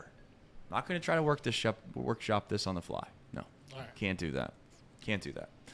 All right, you heard the man. This is how I feel about it. I think that saving the money, yes, is important, but I think more importantly, it's important to make sure that next year you have the ability to franchise tag T. Higgins and you're prepared for it. So I think that's where it's going to go, fellas. I don't think T's going to get an extension. I think he's going to get tagged, and they're going to be trying to hopefully find a replacement within the 2-year stretch. Could be wrong, but of the two guys, I think they've made it pretty clear that Jamar Chase is probably the guy they're going to extend an offer to. Yeah. And T. Higgins is going to be the one that, unfortunately, they might have to let walk. Maybe not. But I think if nothing else, he'll get franchise tag next year, and we'll keep it moving. But the beautiful thing about football is that's next year, and this is this year. What's the line currently stand at for the Ravens v. Bengals down at Paycor Stadium? Is it still at 3.5? Where are we at? 3. Yeah, last I checked, it was 3.5 on Betfred Sportsbook, which is the greatest sports book on the planet. Yeah. On the planet. 3.5, even money. So don't got to play any juice for that. Don't have to pay any juice for the hook. Over under set at 46. And like we said right before James went on, about, you asked, how are we going to feel if the Bengals lose again? I'll just reiterate the point that if the Bengals lose, but it's a competitive game, back and forth, they do some nice things, the offense gets rolling a little bit, I'm not going to panic. Obviously, you don't want to start the season out 0-2, but they did it last year. I will panic if it's more of the same and something's clearly wrong with Joe Burrow and, they have 120 yards of passing offense again. Then I'd be in a full-blown panic. Because like you guys like to tease me for about when I say it doesn't matter what it looks like if you win, well, I would argue that it definitely matters what it looks like when you lose. Like when you're trying to read into the tea leaves 100%. About what this season's going to look like. Looking forward, if it's 2 straight weeks to start the season and the offense looks absolutely putrid talent, then yeah, it would look. It's not good. Not good. I didn't get it until the end. No, I think if the Bengals lose last week 24-17 and they looked efficient, it just didn't go their way, 24-20, something like that, nobody's as upset. That's a loss in the NFL that happens. A road divisional game, those losses happen. To have your offense not show up at all, to have your $275 million quarterback throw for 80 yards in an NFL game, you can't have it happen. If it happens again, like Reed says, there's a serious issue, a very serious issue, and that's panic button. That is the panic. Not only because you look horrible and you look atrocious, it's because you're now 0-2 in division games, which, almost essentially, and I hate to say that, but it would almost knock you out of winning the division. If you go 0-2 to start the year, both divisional games, it's difficult to win the division at that point. For what it's worth, when we're talking about perception, and we talked about it earlier with Tyler Stevenson and Ellie De La Cruz, you're basing your perception off of what you've seen. And when you've only seen 1 week of the Cincinnati Bengals, like if last week's game happened week 7 and the Bengals were 500 and it was just a terrible week, you just blow by and be like, all right, that was pretty shitty. That was a pretty bad Sunday. Let's just move on to the next week. But it's when it's all you've seen of the team this year, you have no options but to start to be like, all right, what's going on here? You don't have any positive things to look at and be like, well, at least this happened earlier this year. No, it's simply just 1 week. That's the whole perception we have, and it was terrible. It was an unmitigated disaster. Absolutely no mitigation. Yeah, it's almost impossible to look back if hindsight's 20/20 and all that. But every year, teams are going to go have games like this. The Bills lose to the Jets without scoring a touchdown in the middle of the season last year. The Ravens do the same thing to the Giants last season. These things happen, but when you start out the season like that, it's so difficult to get back in track because you haven't shown anything yet. But right now, if the Bengals can bounce back week 2, that week 1 loss is nothing. If you win against the Ravens, the Browns loss, chop it up as a loss that just happens in the NFL. No harm, no foul. Trace, I think earlier this week you said Aaron Rodgers a couple years ago. Week 1, they played the Saints. The Packers played the Saints. They played the Saints, lost 38-3, and I know this sounds wild to say. I wasn't worried at all. It's just like what you have Aaron Rodgers. You're going to win football games. It's as simple as that. And that's how I feel. That's how I was wondering if you felt about Joe Burrow. I'd assume that you do. The guy just got paid the highest paid contract in NFL history for a quarterback. So you would like to think that that's the type of quarterback that you have. You're just not even worried about it. To your point, though, and to the point of many, if he's not healthy, that's a different thing. And but here's the thing. When I watched that game last Sunday, none of me really felt like, oh, wow, Joe Burrow is just not healthy. It never really looked that way to me. It just looked like, okay, this is a sloppy game. He's getting pressure a lot. It's raining really hard. The Bengals should probably consider running the football a little bit more than they are. But you know what happens when you have Joe Burrow, Jamar Chase, T. Higgins, Tyler Boyd? I guess do we want to include Irv Smith Jr. in that yet? Is he allowed to be a part of that group or not? Irv Smith, I don't think passed the first down marker last week. All right, so Irv Smith Jr. doesn't get brought up in that chain of command there. He's just we're going to leave him out until he gets brought in. This is a club that you're in. You got to find a way to get in. He's not been invited by anybody else yet. But when you have all of those guys, it's easy to understand why Zach Taylor and or Joe Burrow would check out of things and want to throw the football. That's a pretty advantageous thing to have, is all of those weapons. The issue is as we already know, is that there are certain times where you have to play bully ball. There are certain times where no matter how enticing it may be to try to throw a quick little hitter to Jamar Chase when he has one-on-one coverage on the outside. As enticing as that may be, the right play is to still hand the ball off to Joe Mixon and let him get 3, 4, 5 yards. Easier said than done. If I was a Bengals fan, would I be panicking? No. I don't think I would be. Wouldn't be panicking at all. The only way I'm panicking this season, quite frankly, if I'm a Bengals fan, is if Joe Burrow is, in fact, hurt or his play has regressed so much that I start to concern myself over, was it a flash in the pan? Which is a ridiculous statement to make, okay? I am not suggesting that's what he is. I know you guys are like looking at me like I'm crazy. That's the only way I'd be concerned this year, is if you thought to yourself for a second that Joe Burrow is not healthy and or he was a flash in the pan and he was masked by a great defense and some weapons and he went on a really good 2-year run. Carson Wentz style or something. But I don't think that's what Joe Burrow is, to be fair. But that's the only way I'm getting worried. I'm trying to think in my memory of any flash in the pan quarterbacks that play Joe Burrow's style, and Carson Wentz is obviously the first one that comes up. You know, he was thought to be an MVP going forward, and that just wasn't the case. I mean, can you guys think of any other? I cannot think of another guy besides Carson Wentz. So it's not in my brain at all. Joe Burrow's a guy. Yeah, I don't think we saw that from his first start against the Chargers week 1 back in 2020. We saw that right from the get-go that he was a guy, and he's only proven it. I'm not going to let one bad week or even 2 to 3 to 4 bad weeks make me think anything other than that Joe Burrow is our franchise quarterback and will lead us to the promised land, the land of milk and honey and Super Bowl trophies. Even if there was a flash-in-the-pan guy, that flash-in-the-pan guy certainly never went to a Super Bowl. So the Joe Burrow's fine. Everybody calm down. Everybody's good. Bengals are going to win.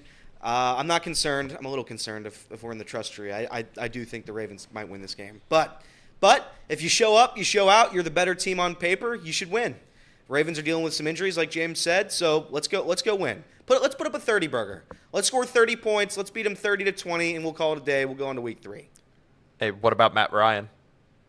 Ryan. Two really great receivers. Matt Ryan. Had a great defense. Went to the NFC Championship. He's made it to a Super Bowl. That's not a flash in the pan. It's a Hall of Famer. Yeah, Matt Ryan's a pretty damn good quarterback, right? You think he's going to be a Hall of Famer? I think it's borderline. I think it's pretty damn close. I think Matt Ryan's absolutely pretty close into the Hall of Fame, yeah.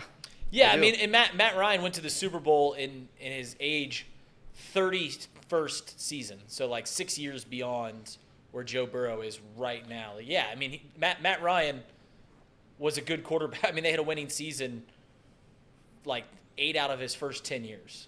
Yeah. Sean Connery brings up an excellent point. He says Kaepernick. That's a fair one. Now that is a fair one. Kaepernick. But here's the thing: Kaepernick won. Kaepernick won in a different style. He won in the fidget spinner style. You can I very specifically said in the style that Joe Burrow plays, there hasn't been a flash in the pan other than maybe Carson Wentz, and Colin Kaepernick's, Michael. Those styles, there's been a lot of those. There's been quite a lot of those. Cam Newton-esque. Right. Those guys come and go, but I always argue with you when we do those things. You say that it's not sustaining, and I always argue that maybe that's not. Yeah, maybe it doesn't need to be. Maybe the plan is you get these guys and you're electric for 4 to 5 years, and then you try to do it in those 4 to 5 years, and then you say, hey, listen, you're not getting a second contract from us. Sorry, guy. Yep. I think that's a very fair point. That's the best point Reed Mouse has made on this show in a while, and I think that's more than fair. You don't always have to have a quarterback that's going to be there for 10 to 12 years to have success in the NFL. You can find a guy that to your point, plays a really unique style, and they can find a way to win you a Super Bowl. Cam Newton certainly comes to mind. I would even argue, I don't know why my mind's drawing a blank right now, Hurts. I would argue that Jalen Hurts is a little bit of that type of style. He falls into that window, doesn't he? I think that Jalen Hurts could win you a Super Bowl, and if you're the Eagles, maybe that's why you go all in for the next 2-3 years or whatever it's been. And you could make the case that I think it's one of those things where if you get to the Super Bowl, your plan worked. It was successful. Yeah, whether or not you win or not, I get it. That's the ultimate goal. But if you get to the Super Bowl, it is what it is. The plan worked. And that's not to jump all over the place, but that's kind of my point with front offices in general, with even the Reds. Like, if the Reds were to get to the in LCS or something with this core of people, and they never won a World Series. Okay, well, it still was a successful endeavor. A non-successful endeavor is, to Elliot's point, going 20 years without winning a playoff series. It's pretty easy to say that something went wrong there. And most of the time what went wrong is you have no plan. It's just shooting from the hip, hoping you can go out and find some free agents to fix a problem, and then they don't fix a problem, and then all of a sudden now you're in a hole because you traded your prospects and you did all this, and you're left with nothing in the piggy bank. So before we move on to the next segment, which is Draft or Die.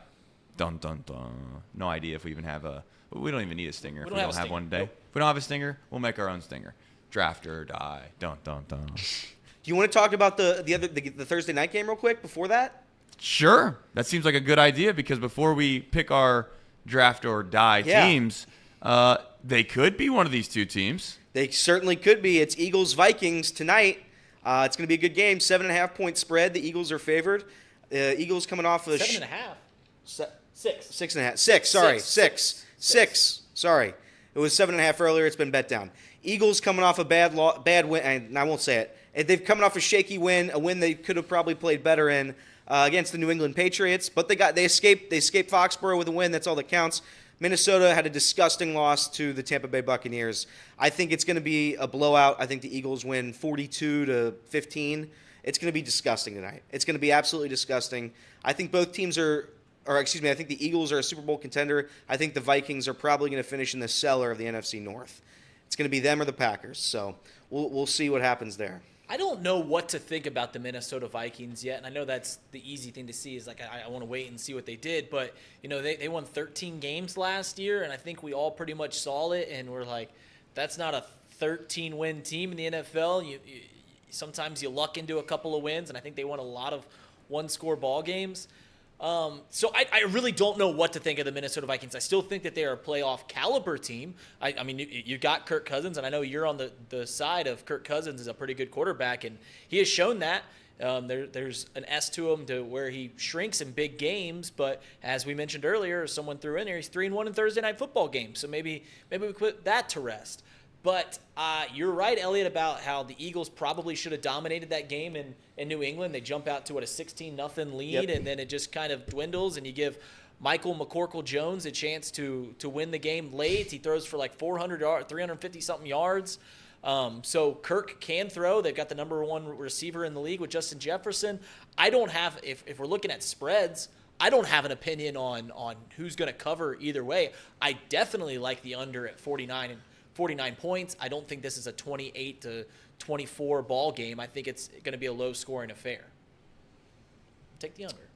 Yeah, it's one of those things where the NFL, it's why it's the hardest league to gamble on, in my opinion, because the margins are so small. They're so small that you look down and you check the scores, you look at the box scores, you see the Buccaneers that are led by Baker Mayfield, of all people. They beat the Vikings 20-17. Then you check the Eagles, and you already harken back and thinking that the Eagles obviously they've been to the Super Bowl. They have Jalen Hurts, MVP caliber quarterback. You'd like to think that perhaps that they're probably just going to dominate, but this is the NFL. You just never know. I'm a Kirk Cousins. I don't think I'm a Kirk Cousins guy, as Tom would say. But I do respect Kirk Cousins. I used to make fun of Kirk Cousins thinking like, oh, man, this guy is getting paid a bazooka amount of money to play for the Vikings. He's not very good, this, that, and the other. Listen, I implore you to do the same thing. If you just watch him throw the ball tonight. He's actually pretty good. Unfortunately, it takes a lot to win in this league. And the Vikings defense has not really been something that you would call the standard for quite some time. So for that reason, I think if you had to make me pick, I'm going to take the Vikings to cover, but I don't think they win the game. And here's the thing about Kirk Cousins. As much as we all like to poke fun, primetime Kirk, that stuff does matter a little bit. Andy Dalton was historically the worst quarterback this century against the primetime slot. He was 6-18 as an NFL quarterback in primetime games. Kirk Cousins does have a little bit of that, and I think Kirk Cousins' talent level is Andy Dalton. I think he's a little bit better than Andy Dalton. I think his ceiling's a lot more talent. I think his ceiling's higher than Andy Dalton, but they're pretty similar quarterbacks, especially in terms of winning big games. So I don't bet on those quarterbacks. I don't like those kind of quarterbacks, and for that reason, I'm going to take the Eagles to smash them. But I do think two bad secondaries. I think there's going to be a lot of points scored. I think there's going to be a lot of points scored tonight. I don't like Reed's pick, but I respect Reed's pick. Fair enough. A couple other names in the chat really quickly. Yeah. I keep saying Harkin, and I'm going to get in trouble for that. People are going to make fun of me because I have all these idioms. That's what happens when you talk a lot on a microphone. RG3, same boat as the fidget spinner camp. Same idea, he was same concept. He was good for a year. And he got really hurt. He got hurt really bad. Right. Like that's kind of a tough one. Nick Foles got brought up. Nick Foles was kind of a backup kind of guy, so I wouldn't even really. You can't put him. He wasn't supposed to be a guy, but he was really good. And Nick Foles was really, really good for the time he was in. He was good for a minute. He was the definition of a flash in the pan because no one ever thought that Nick Foles was going to be a guy sustaining in the league. It wasn't like we thought Carson Wentz was going to be a prolific quarterback in this league. We thought he was going to be an MVP candidate for years to come, and he just didn't turn out to that. Nick Foles had a miracle run that everyone was like, this is awesome. This is great. But I don't want Nick Foles starting for my team next year. I think the only other one I found was like Derek Anderson. Derek Anderson was good at the beginning of his career and then just became blech. Well, I was going to say, what about like a Donovan McNabb? Derek I was Carr? thinking Joe Flacco in the playoffs. Ooh, Joe Flacco is not a bad pick. Joe Flacco is not bad. Joe Flacco wasn't bad though. But he had the one season. In there. Yeah, he was. We were talking. Is this guy elite? Is this guy elite? For like 3-4 years, and then it just was abundantly evident that he wasn't. And before we move on, if it's okay, I think we do have some mail. And I pre-read the question a little bit. I wanted to get familiar with our second grade student. So we do have a mailbag, if that's okay, guys. I think it's perfectly fine. The mailbag. Chatterbox mailbag. We just got a letter. We just got a letter. We just got a letter. I wonder who it's from. Thanks, Elliot. All right, so now we're going to go to the Chatterbox mailbag. Here we go. Let me get my paper. Let me get my sheet. And this question, I believe, hold on. Here we go. Today's question comes from Mrs. O'Reilly's class, and this is Little Billy Joe. Little Billy Joe. Billy Joe asked, DeAndre Swift, by all metrics, is an efficient running back. With a rushing succession rate of 45% and an average of 4.5 yards per carry over the course of his 3-year career, both well above the average in the National Football League. How is it that he only had 1 carry against New England Patriots in the rushing first offense of the city of brotherly love's Philadelphia Eagles? How is it that possible, Trace?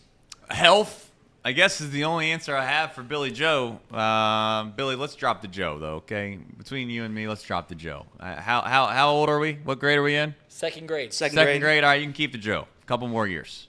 All right, 5th grade, you got to drop the Joe. Billy Joe, 5th grade, you're just Billy. All right. In regards to the question, DeAndre Swift, drafted by the Lions, traded to the Eagles. That's correct. Good running back. Just so happens to be out of the University of Georgia, of course. Dogs. I mean, it's hard to answer that question. I guess health is the only reason. Do you have a good reason why, Elliot? I don't know why. Why would a guy only get one? Casey's raising his hand. Well, DeAndre Swift is probably starting tonight. Kenneth Gainwell is out. Okay, all right. So Kenneth Gainwell, by the way, was the backup running back on the depth chart coming into last week, but he had 15 carries. DeAndre Swift had 1. There was really no reason for it. I don't understand why DeAndre Swift isn't utilized. Billy Joe did write a second question here, and this is a follow-up question for Billy Joe. What's your favorite color? Mine? Yeah, or just I guess in general. That's Billy I like Joe's I like a light tealish blue. All right. Turquoise-ish. I like green. You're a green guy? Yep. You would. You like money. Yeah, I like blue. I like royal blue. Well, Casey? Blue? Casey? Yeah, I'm a blue guy. You're a Royal blue guy? blue or what? Yeah, royal blue. Okay. It doesn't seem like you have a hard stance on that. All That's right, fine. really quickly, Thanks, Billy Joe. something else. Ron's going to get mad at us really fast. The viewership's going to drop off completely. The most underrated color in the spectrum that is colors is, got to make it fast. We're going to lose all our viewers. Gray. Go, Elliot. Most underrated? Most underrated. Gray. Okay. Orange. I think it's a jovial color. I like the color of orange. A nice, specific, good-looking purple. Man, all those colors I was gonna say. So I'll just say purple you can as pick well. Purple as well. All right, fair enough. There you go. Now you know a little bit more about the people that are in this room if you didn't already. Draft or die. Let me re-explain the rules. We're going to do this every Thursday. It's a simple game. It's a snake draft. You pick one team. It goes down the line, comes back, you pick another team. If both of those teams lose, you are then required to stand in front of the camera, read from a fake teleprompter, and it's basically just going to be roast jokes the whole time. And if you laugh, you basically have to reread the jokes until you don't laugh. Okay, I like that. That's what we're going to do. The jokes in total can't last for more than 30 seconds. So when you read it, normally it should last 30 seconds or less. This can't be some crazy long monologue. Those are the rules. So we're going to start draft or die. One would ask, how are we going to get the draft order? I think we pull out something that's been a staple on Box Lunch for years. Yeah? Something that we've come accustomed to doing. Something that we know that you can always rely on it. It's either the wheel or the race. Which of the two would you guys like to use? The wheel or the race? Casey, what's easier for you over there? Let's do the race. I like the race too. Okay, all right. I was going to vote race. Bum, bum, bum. This is a 4-team, and by 4-team, a 4-person race between Casey, myself, Elliot, and Reed. The way this is going to work is it's a snake draft. First place picks first, second place picks second, third place picks third, fourth place picks fourth, fourth place picks fifth, third place picks sixth, second place picks seventh. This is good First stuff place here. picks eighth. Yeah, that was that good. was elite. I mean, good I for don't brag a podcasting. lot, but I was mean good. that That could was have been a good. tongue twister, and I nailed it. I was also trying to buy some time for Casey to get this race moving, and they're off. My gosh, It's a lot of questions. this is a lot of questions. A lot of questions. Here we go. Here we go. On your marks, get set, go. And Reed good is start not by that Reed-a-roo. fast in real life, but there he goes. He's across the 10. Trace has Fastest yet to the room. 15. Trace has yet to leave the end zone. Trace's guy When is Gaffer not comes moving out. fast. He's at the 10. Elliot making a push to the 20. Did Gapper tackle me? And how long is this going to take? Oh, there it 25. is. Reed with a little bit of a plunge. Oh, Casey's making a move at the bottom. Trace at the top.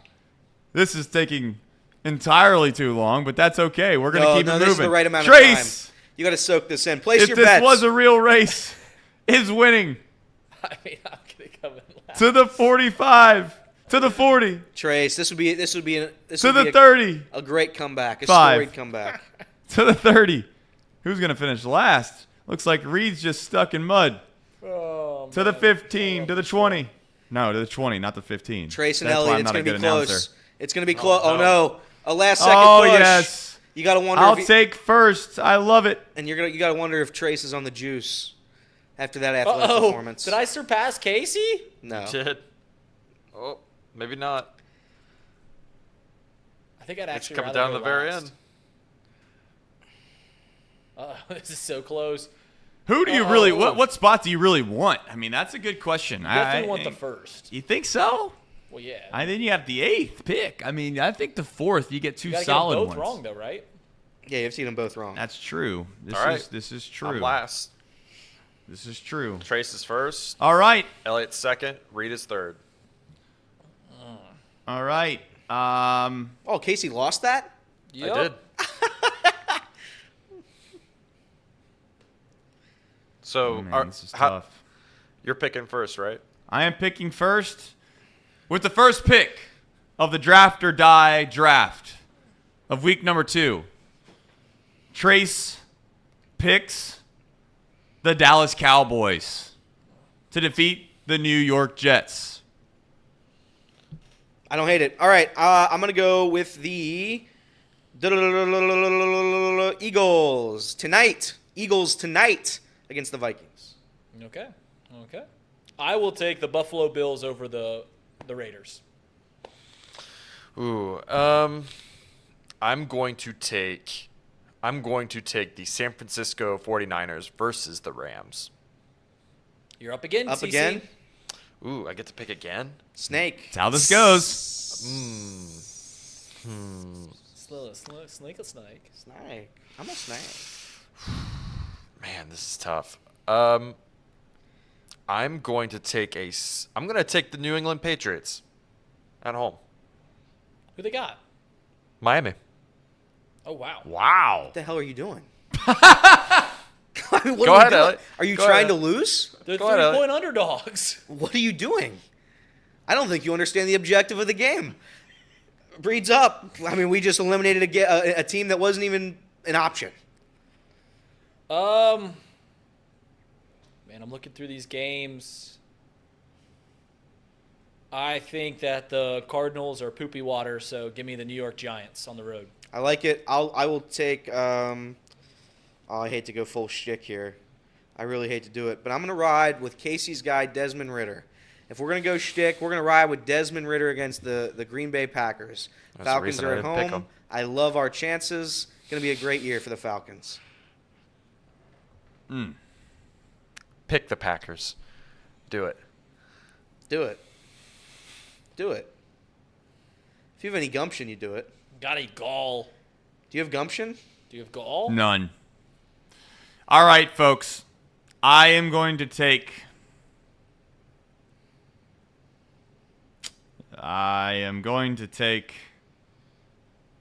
This is not easy. No, it's not. I'm going to take Tampa Bay. I'm going to take Tampa Bay. All right. The Bears they're just bad. They're bad. They're not a good football team. They're just not. So it seems like an easy win. So I'll be 2-0. Good luck to the rest of you guys. It's the battle of your two shticks. Baker Mayfield's good and Justin Fields stinks. I think Baker Mayfield is decent. Definitely. And for the record, we're not keeping total records for this. This is just survive in advance. Okay, you win one, you win one, and you advance. That's right. And I mean, you advance every week no matter what. This isn't a Survivor League. This is just trying to avoid the embarrassment of having to do something that probably you don't want to do. Okay. All And right. in fact, if the chat has other things they would like us to do outside of just the teleprompt thing, by all means, we're open for it. As long as it doesn't mean that someone's going to get hurt and or possibly killed, Or eat a consider cricket. it. What's that? Or eat a cricket. I would like to not eat a cricket. If that were to be an option again, I would like that to not be. You put that upon yourself. Yeah, but I made a mistake. I made a crucial error when I made that. Yeah. And again, people are going to say I didn't eat the cricket. I ate the cricket. Everybody saw it. Mouse Cop knows. I ate a wing. Did I eat the whole cricket? No, but I ate a wing. All right. Chair. All right, any lines tonight, any props that we like? We're going to go in the perhaps in the vault with Betfred Sportsbook. In the vault.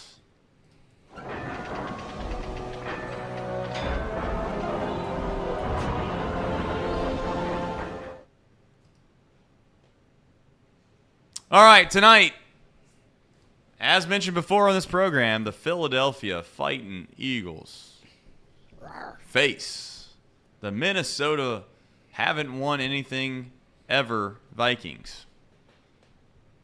I'm going to take the Vikings getting 6.5 points.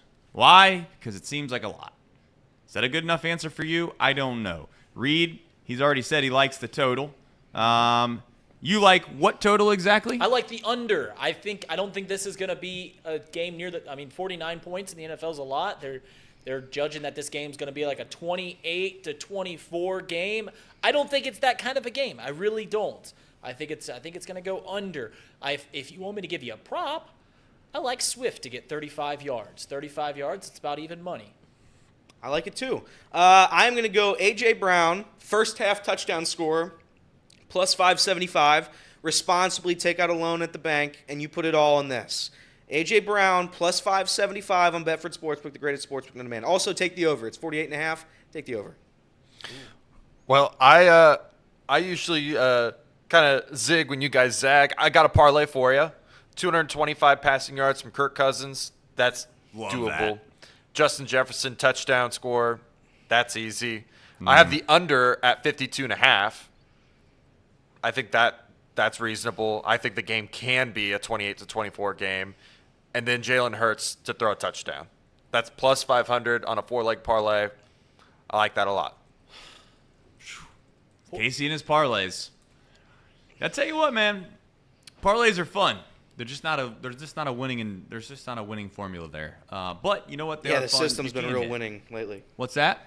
The system. Oh, the guys making fun of the system. The system hasn't won a bet yet. I mean, I love that. I come in. Here's 500, 500 in college football. Let me go into a little story. I come into the office and Trace comes over to me and he whispers, "Listen, man, I've got perhaps the greatest system gambling's ever seen. And we do. It's never lost. It never will lose. I bet it. I'm 0-3 on the system. 0-3. I haven't won yet. Turns out, if I'm going to be honest, the system hasn't been close. I mean, these are 50-point victories. Well, what's it matter if it's closer? If it's a blowout? What do you mean? What do you mean it doesn't matter? It matters. What do you mean it doesn't? It does. It literally doesn't matter. It does matter. You don't almost win it. I would prefer losing a bet by $1 billion than it being close. No, but see, because then you can just turn it off. But you don't see, have to. yeah, but see, if the shtick is that if the thing is going to win, it should at least be close losses. They're not close. They're just blowouts. Can we come to grips with what's going on right now? All right, we have a guy in here that unfortunately hasn't won the system bet, and I think we've realized around the office that we got to give it a little bit of time. I know that sounds like a cop-out excuse. I know it does, but there needs to be perceptions that are built within a season, and then they're going to come out in full force. And when we see a good system play, we are going to know it, and we will take advantage of it, and it's going to happen. Within a couple weeks, it's going to happen. I'm laying low for a little bit of time. I'm going to wait until I see the system start to pan itself out. But this system has a track record similar to Joe Burrow. I believe in Joe Burrow. I believe in the system. Just because it's had a couple bad weeks, 1 bad game, 2 bad games, maybe 3 bad games, not even close, as Elliot said, I will pretty much guarantee you around late October, early November, it's going to be curtains when it comes to the sports books. Why? Because we've taken money from Fred and we'll continue to take money from Fred because we like betting with Fred, with Betfred. Shout out to Betfred Sportsbook, 21 plus in Ohio. If you have a gambling problem, call 1-800-GAMBLER. But I promise you, if you stick around and you pay attention long enough, you'll realize that when we get a little passionate, a little hot about a take around here and we start to feel really good about it, we're going to win some money. We are. It's happened every year for like 4 straight years. That's fair. 4 straight years. Now, I'll tell you one way to lose money in gambling, and that is to bet parlays. I'm not saying they're not fun. I'm just saying if you're going to take gambling, and can I at least say something? I don't even know. Besides winning the money, of course, that's fun. I don't know if it's even fun gambling the way that I gamble. I'll be honest with you. It's not fun. There's no emotion to it for me. It's just strictly I look at numbers, I just bet it. I don't even watch the games half the time because it's just a systematic way of doing it, and it's won me money time and time and time again. But I do wish I could go back to listening to guys or being around a group of people, and they're just cooking up this parlay, and they're having fun, and they're actually trying to handicap it. They're trying to think about who's going to do what. I wish I could go back to that. So maybe that is okay. Because at the end of the day, you know what? Gambling is just a form of entertainment. Shouldn't be a form of making like money. And I've turned it into that, unfortunately. Do I have a gambling problem? I promise you that I don't. But I will tell you that I've won a good amount, considerable amount of money, and it's never been on parlays. It's been straight bet, straight bet, straight bet, straight bet. Yeah, parlays are fun. Parlays are very fun. I'm a responsible gambler, but I do have a dog. Her name is Juno. I'd like to be able to feed her. So if you could maybe give me a winner at some point, that'd be great. I'd love to have a winner so I can feed my dog. Her name is Juno. Responsibly. All right. We've let Elliot down. We told him we had a system. We've given him 3 losers in a row, and he's all the way out of the boat. And by the way, the system hates Colorado, the best team in college football. We are. I mean, let's keep riding against Dion. Let's just keep riding against him, and we'll see how that works. It's a fair point. Casey, real quick, actually, can we do a cherry on top with that tweet I sent you about Dion, real quick? Let's see. Is that okay? Yeah, you just have to buy Casey time. That's how Yeah. this So goes. okay. So I'll preview this real quick. So I saw this. Dion Sanders came out, and Dion ranked his children, and I thought it would be fun to rank Dion Sanders' children, or maybe if you have any ideas on that, if you enjoy Dion Sanders ranking his children. I have the list in front of me, Casey. It's in the JPEG Twitter group chat. Yep. I'm looking for it. Yep. So Dion Sanders, and I'll just read it. We'll show the post later. It was basically a birthday to his son, Dion Sanders Jr. He says, "Happy birthday to my favorite son, Dion Sanders. He's proud of you, blah, blah, blah, blah." And then he says, "You're the number one son and number one of the kids ranking currently." And he decided to post this. And here is his rankings of his children. At number 1, we have Dion Sanders Jr. At number 2, we have Shalom Sanders. Is that right? Shalomi Sanders. At number 3, we have Shador Sanders. Is that right? We'll get through it. Quarterback. Number 4, yeah, we'll get through it. Number 4, DeAndre Sanders. And then number 5, Shiloh Sanders. So those are Dion Sanders' ranking of his children. Just a good guy. You don't like that? If your parents ranked you and your sister, how would they rank? It's close. I mean, it's a close one. I'd probably say that based on what my sister thinks, my sister says I'm spoiled, so that she'd probably say I'm number 1. But I don't think so. I think Jane is number 1, my sister. Shout out Jane. Trace, do you have a ranking for your children? I think that if any parent looked themselves in the mirror and they were being honest with themselves, Jordan, stop him. They would have, they would have at variable times different rankings. They just would. If you want to say that I'm a bad parent, I'm a bad dad for saying that, then you're just lying to yourself too. Because you all know it. If you have kids, there's times where you like one over the other.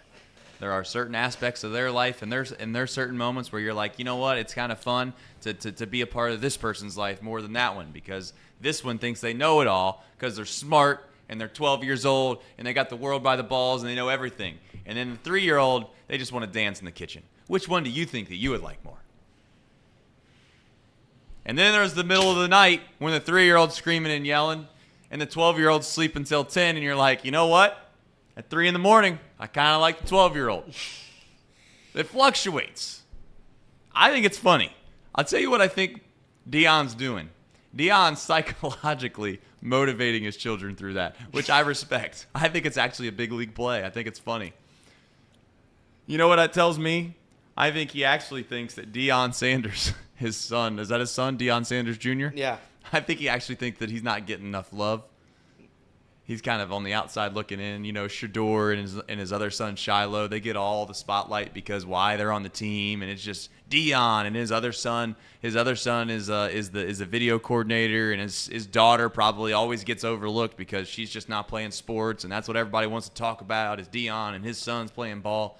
So he's like, you know what, I'm going to go on Instagram, and I'm going to put out a ranking, and I'm going to give my other kids some love. I think that's honestly what it is. Yeah, that's fair. Reed, do you have a ranking for your dogs?